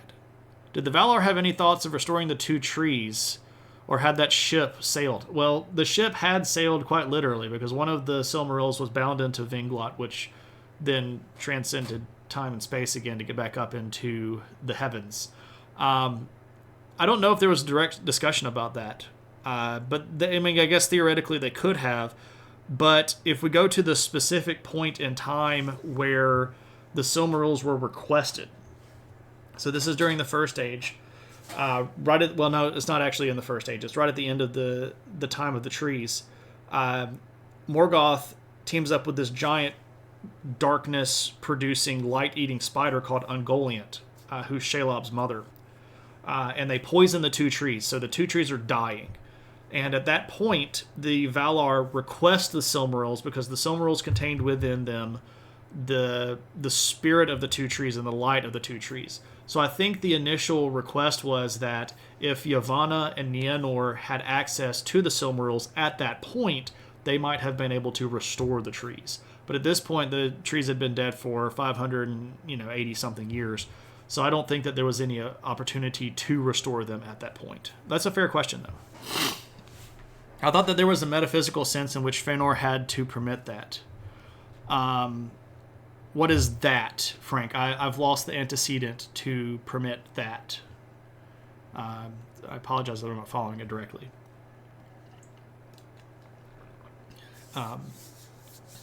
So that deals the Silmarils out. One is in the air, one is in the earth, and one is in the sea. So this sort of imbues the creation with the power of the Silmarils, if you will. Now, what do we do as a reward? Well, the good men that had fought on the side of the elves are going to be rewarded. Using the Silmaril light to restore the trees. So in the original event, when the Silmarils were requested, the request was given to Fëanor to get the Silmarils so that he could surrender them to the Valar, and the Valar could then use them, and he refused. He had refused mostly because he didn't have them with him. He was at a party. He had been sent into exile for some bull junk that he had done because he was too pompous. And the Silmarils were locked in the vault back with his father. He didn't know at that point that his father was actually dead, and that Morgoth had already stolen the Silmarils. But the gods requested for him to produce the Silmarils so that they could use them to save the trees, and he was basically utterly resistant to the point of being insulting that he would not do so.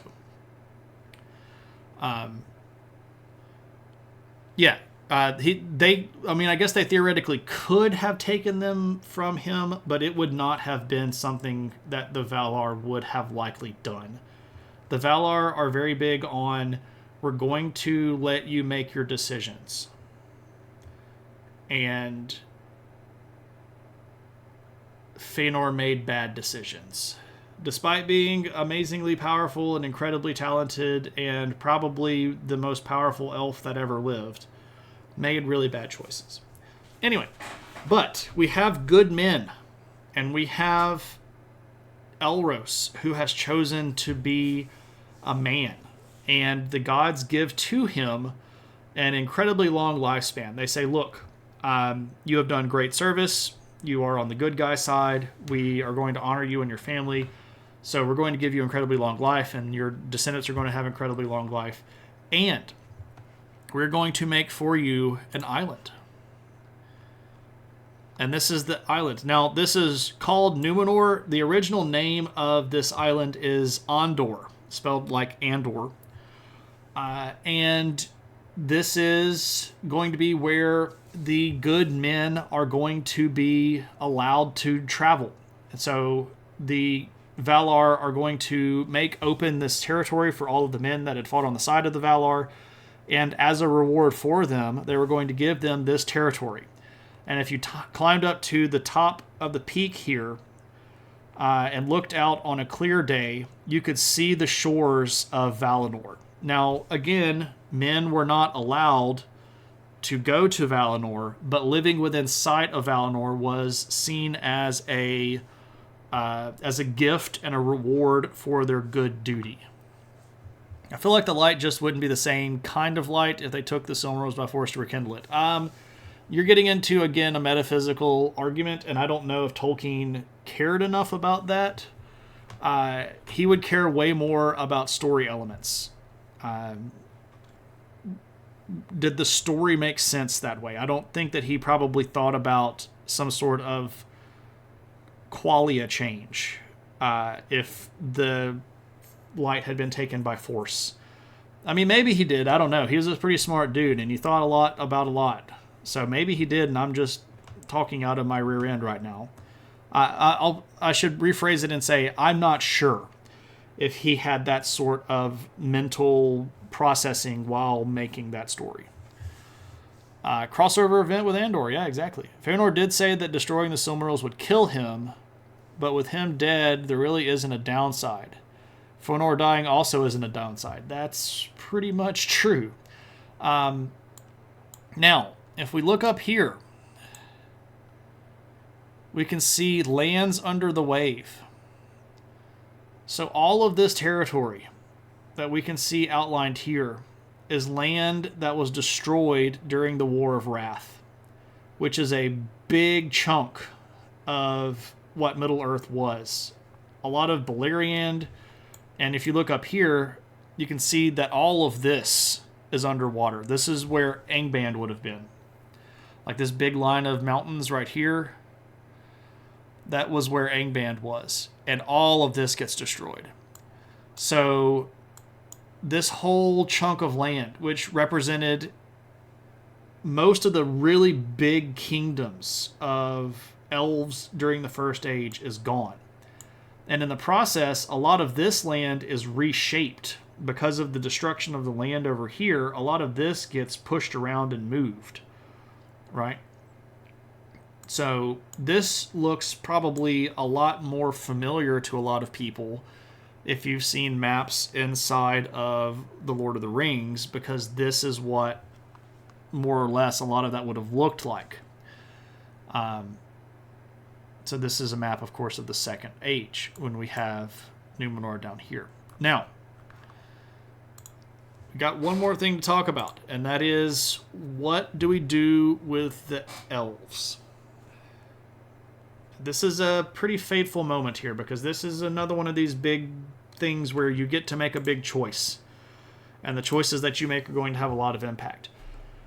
The Valar are going to offer the elves of Middle-earth, regardless of which group they come from, a chance to go back to Valinor.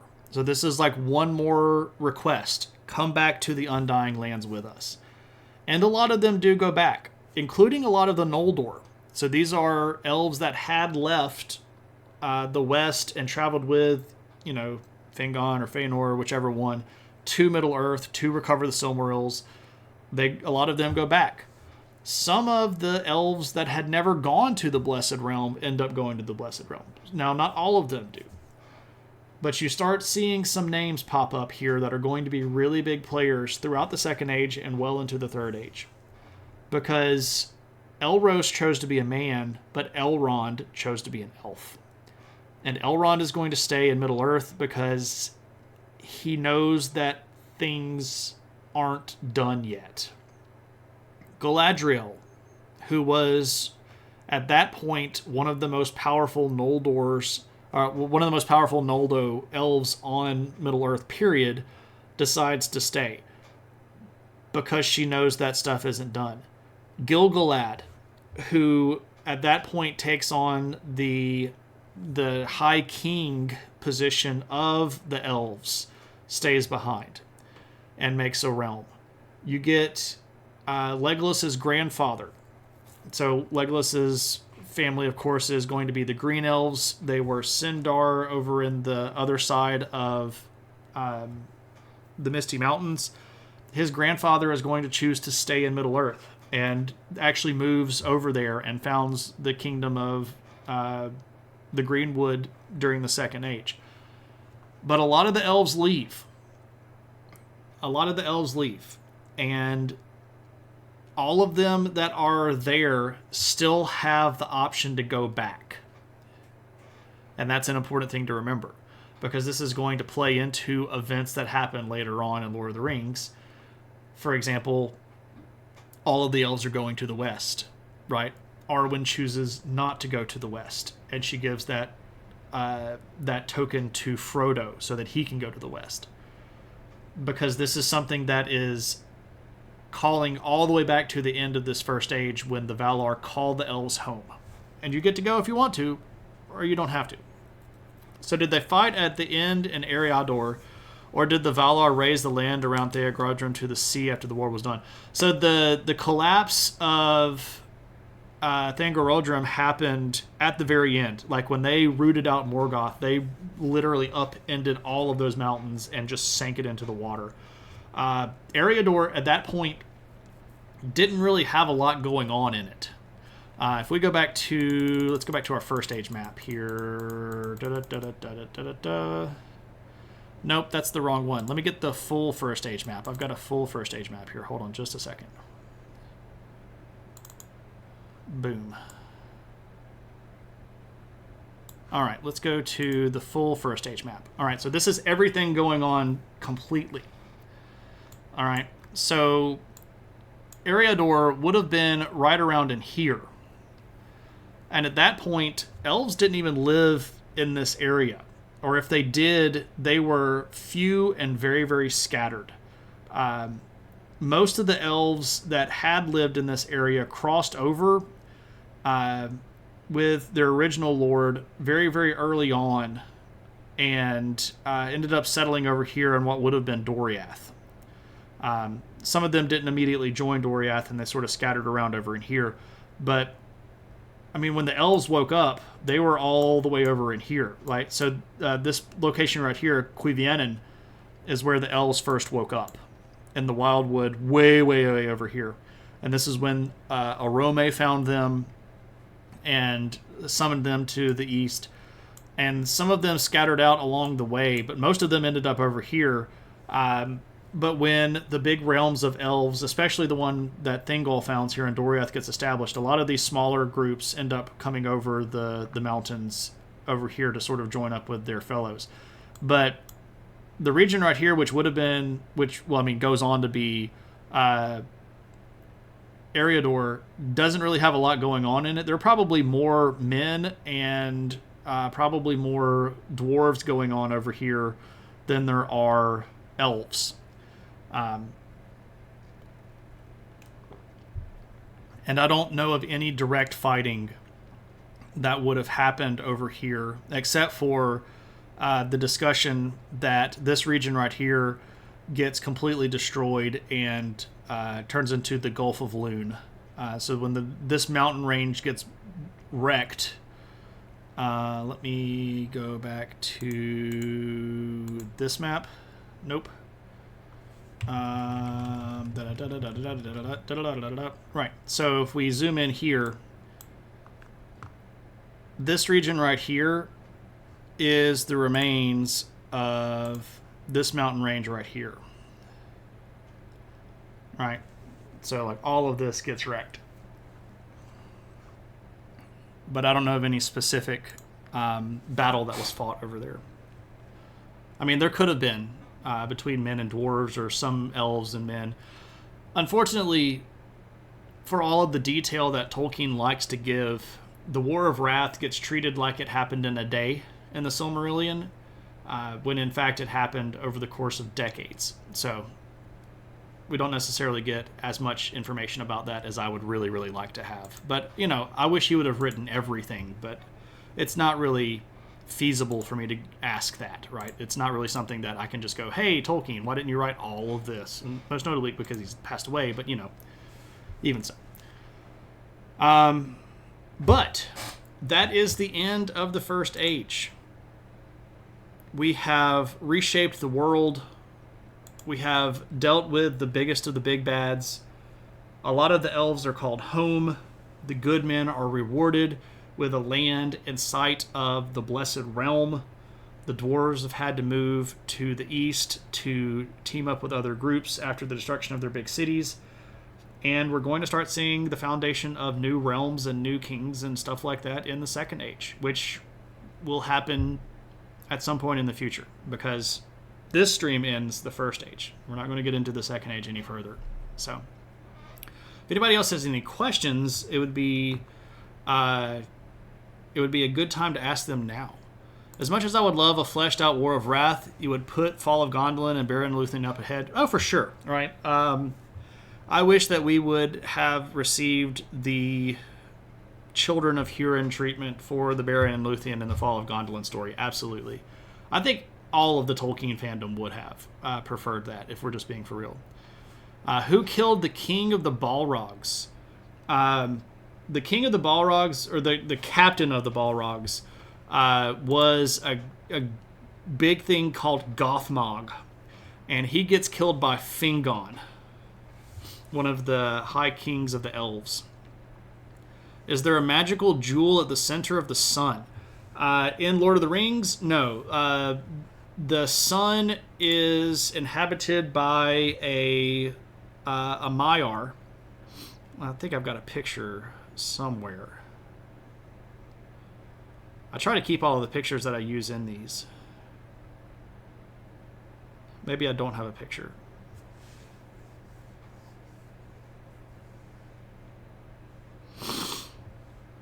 Yeah, I guess I don't have a picture. But anyway, the sun and the moon are both Maiar and are given power to move around. So there's not a jewel there. Yeah, it came from a fruit. It's more like a chariot or a vessel, if that makes any sense.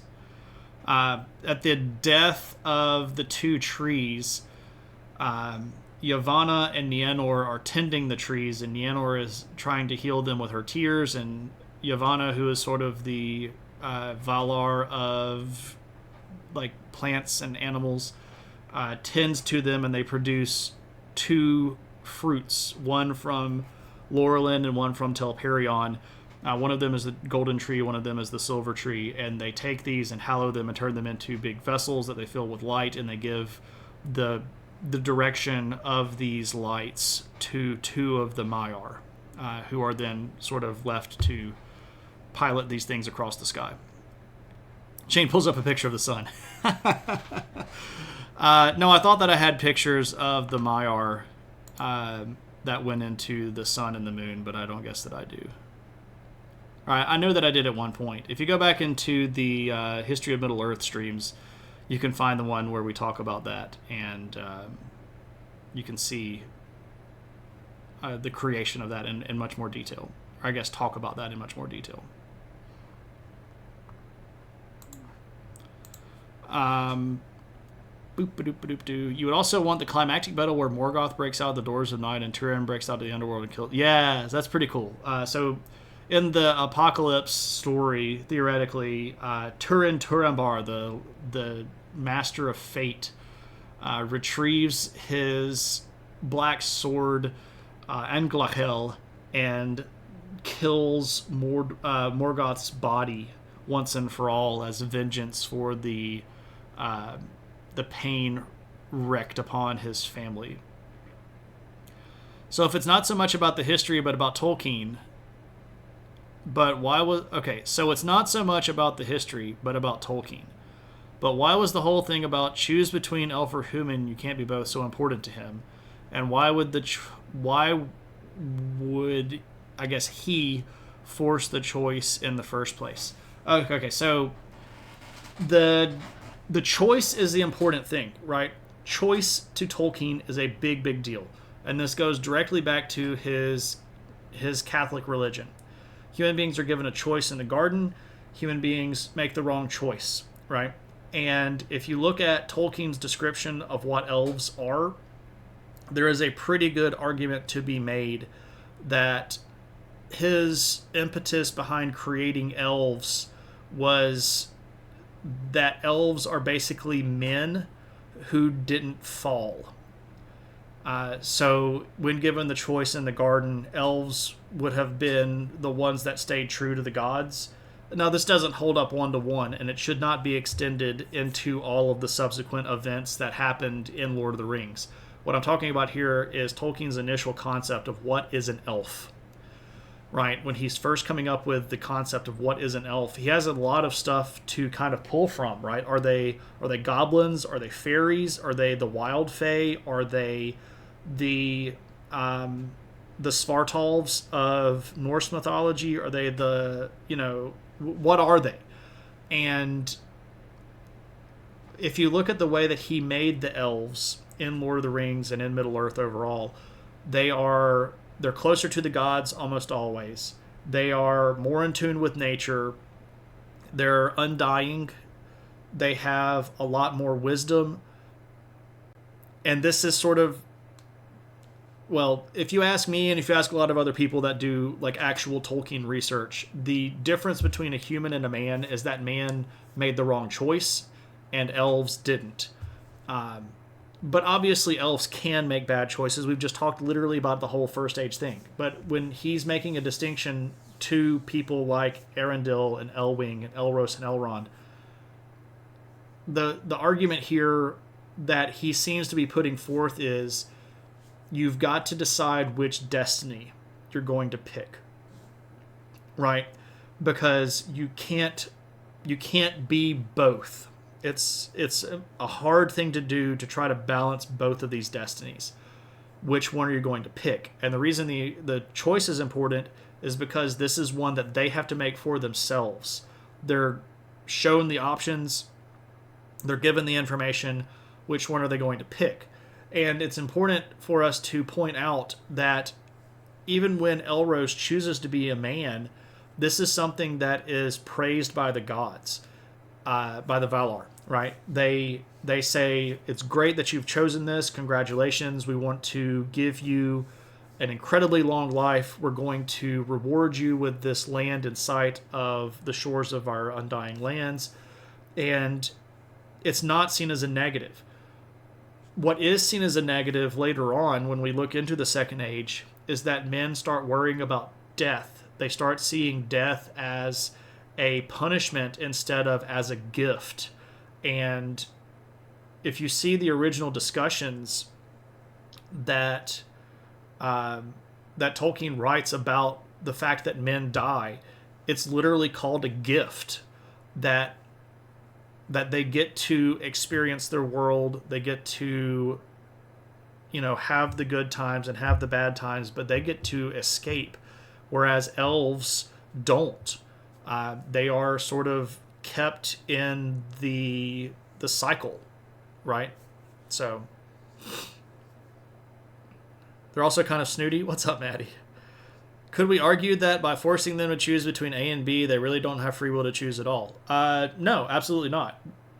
You can't choose things that are outside of your ability to control. Free will doesn't imply unlimited numbers of options, right? No one that actually believes in free will believes that there are always going to be unlimited options, right?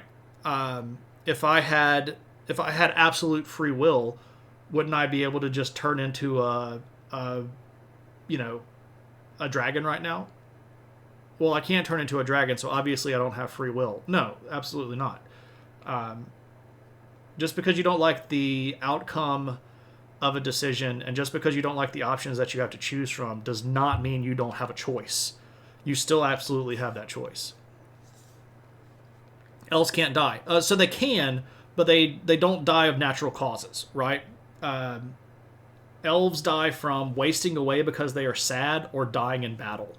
If elves have a happy life, they live forever. Free will isn't the same as having the ability to change the physical world, and that's true as well, right? It's not. It was not within the power of Elros or Elrond to change their circumstances, right? Elves have good health care, kind of, sort of, right? They couldn't change their lineage, right? They could not go back in time and eliminate the elf or the human part of their background. The fact that they were given a choice to begin with is pretty remarkable, right? Because it was not a choice given to a lot of other people.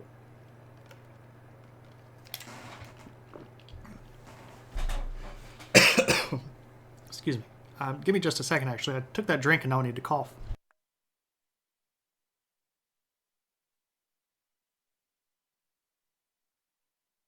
Apologies. I've been talking a lot, and my throat was already kind of sore because of the cold that I'm fighting. Okay, do we have any other questions? I'd be happy to continue the discussion. We don't have to end just because I'm done with material. I don't mind talking about this at all, if anybody has anything else they want to ask. Otherwise, we might start looking for a raid. I don't know. We might not raid. We might just go. Mine above. All right, let me roll back up. Apologies. Isn't the sun a fruit? Yes, it is. Is that the question? Did I miss one? Did they fight at the end of it? I think I talked about that one. Fëanor did say that destroying Silmar's skull. I think I talked about that. Valar couldn't just take it from him. True. I think I may have missed it, so if you want to retype it for me or copy paste it, let me know. I thought I'd addressed everything, but I might not have. It's quite possible. I am a human.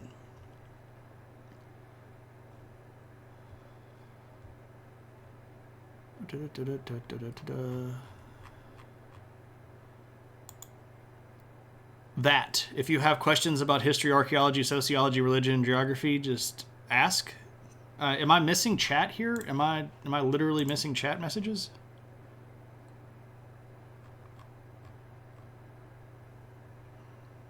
Is Die Hard a Christmas movie? It's a movie that takes place at Christmas time. I have never seen a universally agreed upon criteria by which to classify things as a Christmas movie. There's not a list of qualifications that must be met for something to qualify as a Christmas movie, and that set of parameters has not been universally agreed upon. Because that set of parameters has not been agreed upon, there will never be able to definitively be an answer to the question, is Die Hard a Christmas movie? The only thing that we could say is Die Hard is a movie that takes place at Christmas time. So there we go. Are the elves in possession of the Holy Grail? No. Because of Iluvatar being all musical, I thought there was a sense that each age is more of a complicated and nuanced echo of the one before. Kind of. But the progressions that are mentioned in the songs of the... So if you get the Silmarillion, it's actually several different pieces of literature. The first one is about the music of the Valar. They're creating stuff, etc. Those movements mentioned there are not directly reference to what happens later in Middle-earth. It's more of a discussion through repetition of the origins of Melkor's malfeasance. So it's not a one-to-one comparison there. But that's an interesting angle that I don't know if I've ever seen anyone argue before. The biggest issue here is there's not a one-to-one comparison between number of movements and the creation and then ages of the earth. So we could not easily line that up. You'd have to do some mental gymnastics to explain the divisions and why they would fit within certain movements as possible. I don't think that would be an easy intellectual task to do. And I don't know if I'm necessarily directly sympathetic with that argument. So I'm not trying to say that music isn't a big part of it. Music is obviously a huge part of it. And that creation and the relationship between music and creation is a huge one that continues throughout Tolkien's world. But I don't think that we can necessarily look at the Ages of the Earth as musical scores that follow the same sort of progression, if that makes any sense. Can't see the comment about Gollum falling into the fire of Mount Doom. I have not seen that. Do you think that Gollum falling into Mount Doom was dumb luck, or do you think that it was the hand of gods and ever so slightly influencing events? I think it's perfectly within the realm of possibility to say that Gollum just fell into the chasm. I don't think that there's any need to argue that was the gods, like, dink. I don't think that we have to worry about that, because I think that would be outside of their purview in the first place. If it would have been one of the gods, it would have been Ulmo, and Ulmo wouldn't have had any power inside of a volcano. So that would have been way closer to Aula, and I don't think he would have cared enough. I hold that Gremlins is a Christmas movie. Maybe so. It happens at Christmas time. What do you do if you take a history of anthropology class and you write a paper on the history of feminist anthropology on the start of the field for women, and your professor's little response is, "I don't know what this has to do with the history of feminist anthropology. Pity."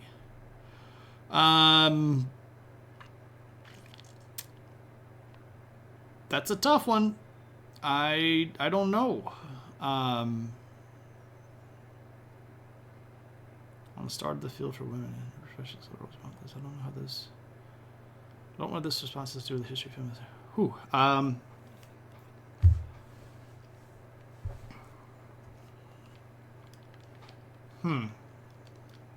The best revenge is a life well lived. Your professor's evaluation of a paper that you wrote is not directly applicable to your qualities as a person. If it has stuck with you for years, I don't think that it's probably something that was meant to stick with you for years. I think that it was probably an offhand comment that was meant to be flippant and not necessarily a larger critique of who you are as a person. I've started trying to look at things more as people are typically lazy as opposed to being openly malicious, but I don't know the rest of the situation. If you want closure, you could always just ask them directly. Be like, hey, what was up with that? But in the larger scale of things, I would say that particular event has as much symbolic value to you as you give it. And if it's problematic, you can just recast that symbol as something else and move on from it. But I don't know. I'm not in the middle of the situation, and I don't know how you're feeling. So I hesitate to give lots of direct advice because I don't know the backstory and all of the stuff that goes along with it, right? You've only read the Silmarillion once, and it was 15 to 20 years ago, so you don't remember. That's fair. I mean, that's fine. What's up, Lumpy? What does Almost say when you squeeze his tummy? Probably not anything. I would suspect that you would have to be pretty big to squeeze Almost tummy. He's a pretty big dude. Oh, Eru. So that would apply that Eru had directly intervened in an event that happened in Middle-earth. And that's a tough one to sell. Because that had only happened one time literally ever before. And I don't think that one was really within his realm, if you will. You don't have to apologize, Maddie. That's perfectly fine. I mean, it's only human to wonder about criticism, right? There's nothing negative about that. And my statements weren't intended to be any sort of a negative assertion in any way. It's something, that's a valid concern. Like, what does that mean? What did that have anything to do? It's a logical and rational question to ask. My larger statement was more like, if it happened years and years and years ago and it's still bothering you, obviously there's something attached to that, right? There's some sort of either personal assessment or emotional attachment or mental connection that you're making with that and some sort of judgment about that. And figuring out what that connection is very frequently the first step in handling the larger negative association with that, right? So like if you understand what you're feeling when that comes back, you're going to be able to then work through that on a more, what am I trying to say here? Like objective way instead of subjective way. So you're finally having a real day for yourself. Excellent. I spent most of the day on the couch in various stages of asleep, fighting off a cold, and felt pretty rotten today. So I didn't do a lot of physical activity, sort of goblined it all day long. I took a shower about an hour before I got on stream and tried to steam my sinuses. It was somewhat successful, but I can definitely tell that I'm sort of running out of gas.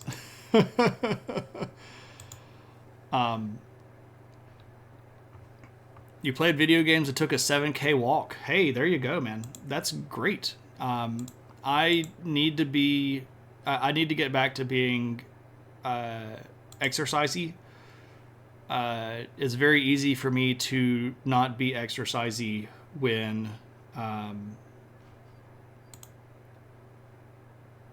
I feel like garbage. So I could just be like, hey, I feel like crap. I don't need to do exercise. I always thought that in Middle-earth you were rewarded for making the morally right choice, even if it's hard and it leads to your death. The Fellowship wouldn't be in the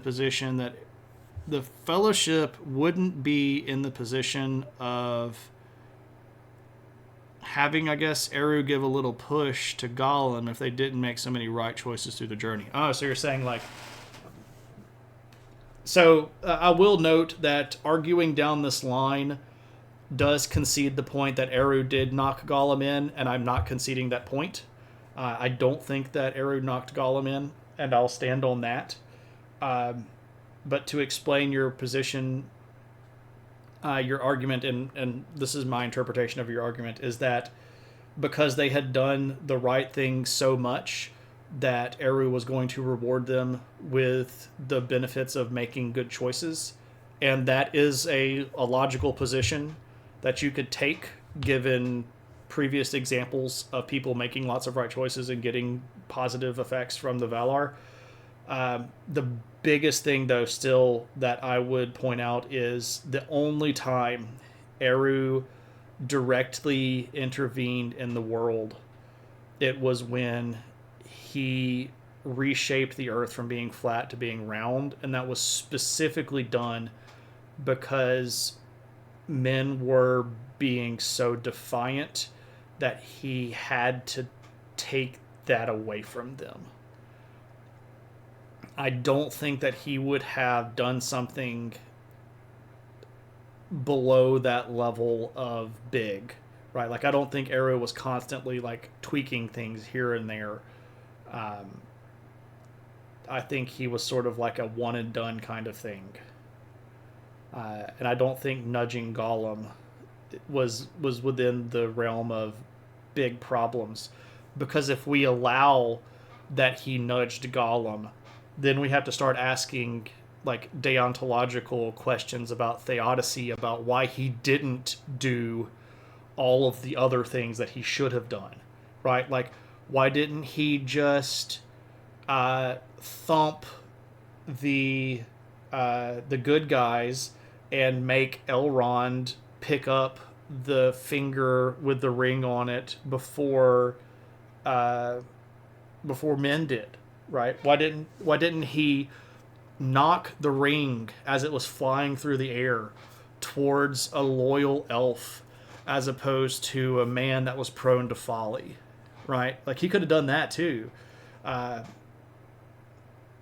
Why didn't he just smush the ring a little bit further under the dirt when Deagle was underwater so that he didn't see it? Because then Smeagol would have never had it, and that would have stopped the whole problem, right? So, like, you gotta, if you're going to allow God like Eru to be involved in all of the little decisions, you open the door for a lot of chaos that I don't think Tolkien would have been happy to have. The same argument for the wind that removes the clouds in the Battle of Pelennor Fields. The wind changed and helped the Corsair ship arrive in time. The wind wouldn't have done anything. Well, that's a fair argument to be made, but I don't think. I mean, if anything, that was Manwë and not Eru that would have been doing that. And you could make a lot stronger case for Manwë clearing the clouds. But you could probably... I don't know, man. I don't know. There's a lot of stuff like that I don't think we have to look for divine intervention in a lot of these stories. Because if we look at the stories that Tolkien is basing this stuff on, when the gods intervene, they're directly intervening. And the heroes always find out that the gods are intervening. The gods aren't doing things like sneaky behind their back as minuscule little rewards, because the gods are being blatant in their rewarding, right?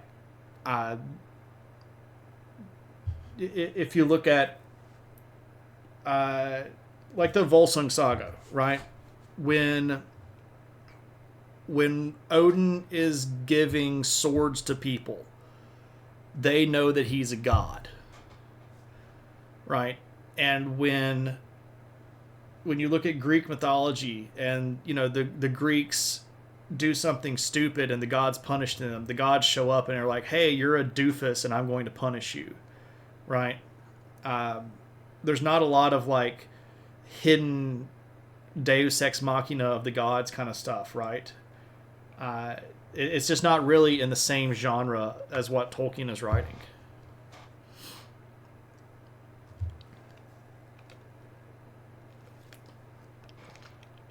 Your argument is that no one in the Middle-earth has the strength of will to throw the ring into the fire. Well, I mean, Gollum didn't throw the ring into the fire. He tripped. Right?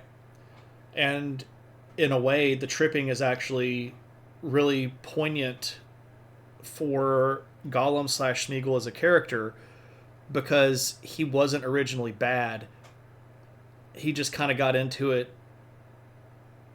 you know, by weird, bad scenarios. Like, he made bad choices, obviously, but like, he wasn't at the bank with Deagle by the evil choice. You know, like, he just sort of ended up there, and the ring sort of just ends up getting destroyed because it just ends up there, right? The history of Hyrule. We could do that, but we've still got the Second Age and the Third Age and the Fourth Age to cover, and we've got 7,000 years almost of history left in Middle Earth. So we'll be on this for quite some time. We'll probably get up to like the 40s maybe, episode wise. I think probably not that high actually. Maybe the 30s. Like, we might get into the 30s. I don't know. We'll see. I don't know. It undermines the idea of free will, self-sacrificing choices, redemption, falling. Yeah, sure.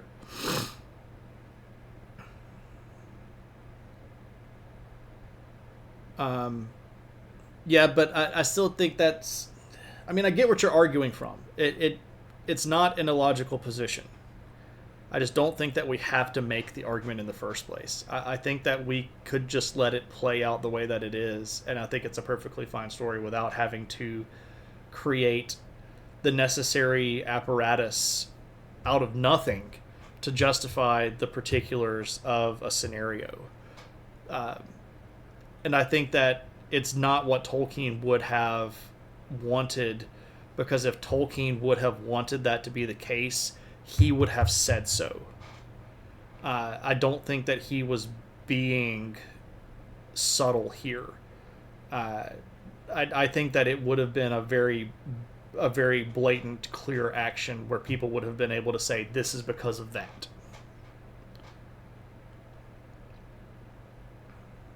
Yeah. We could talk about a lot of stuff and get into a lot of worlds here, right?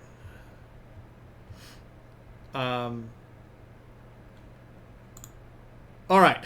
I think I've talked more than I probably should have, and I think that we're going to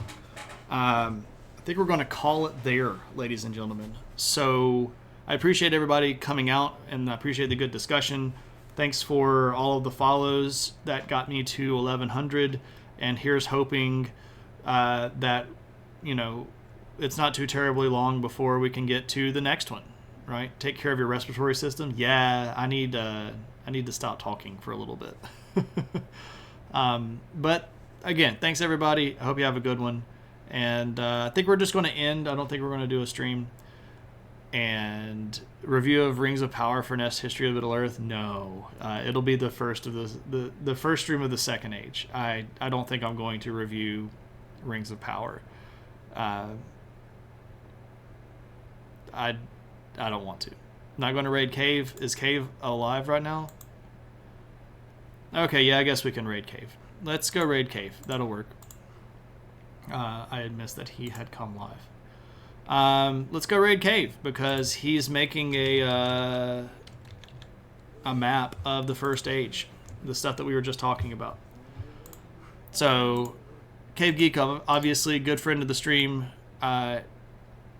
Pretty great artist. He's working on the map that's made out of leather, original tools and methods and stuff like that. It's really pretty cool stuff.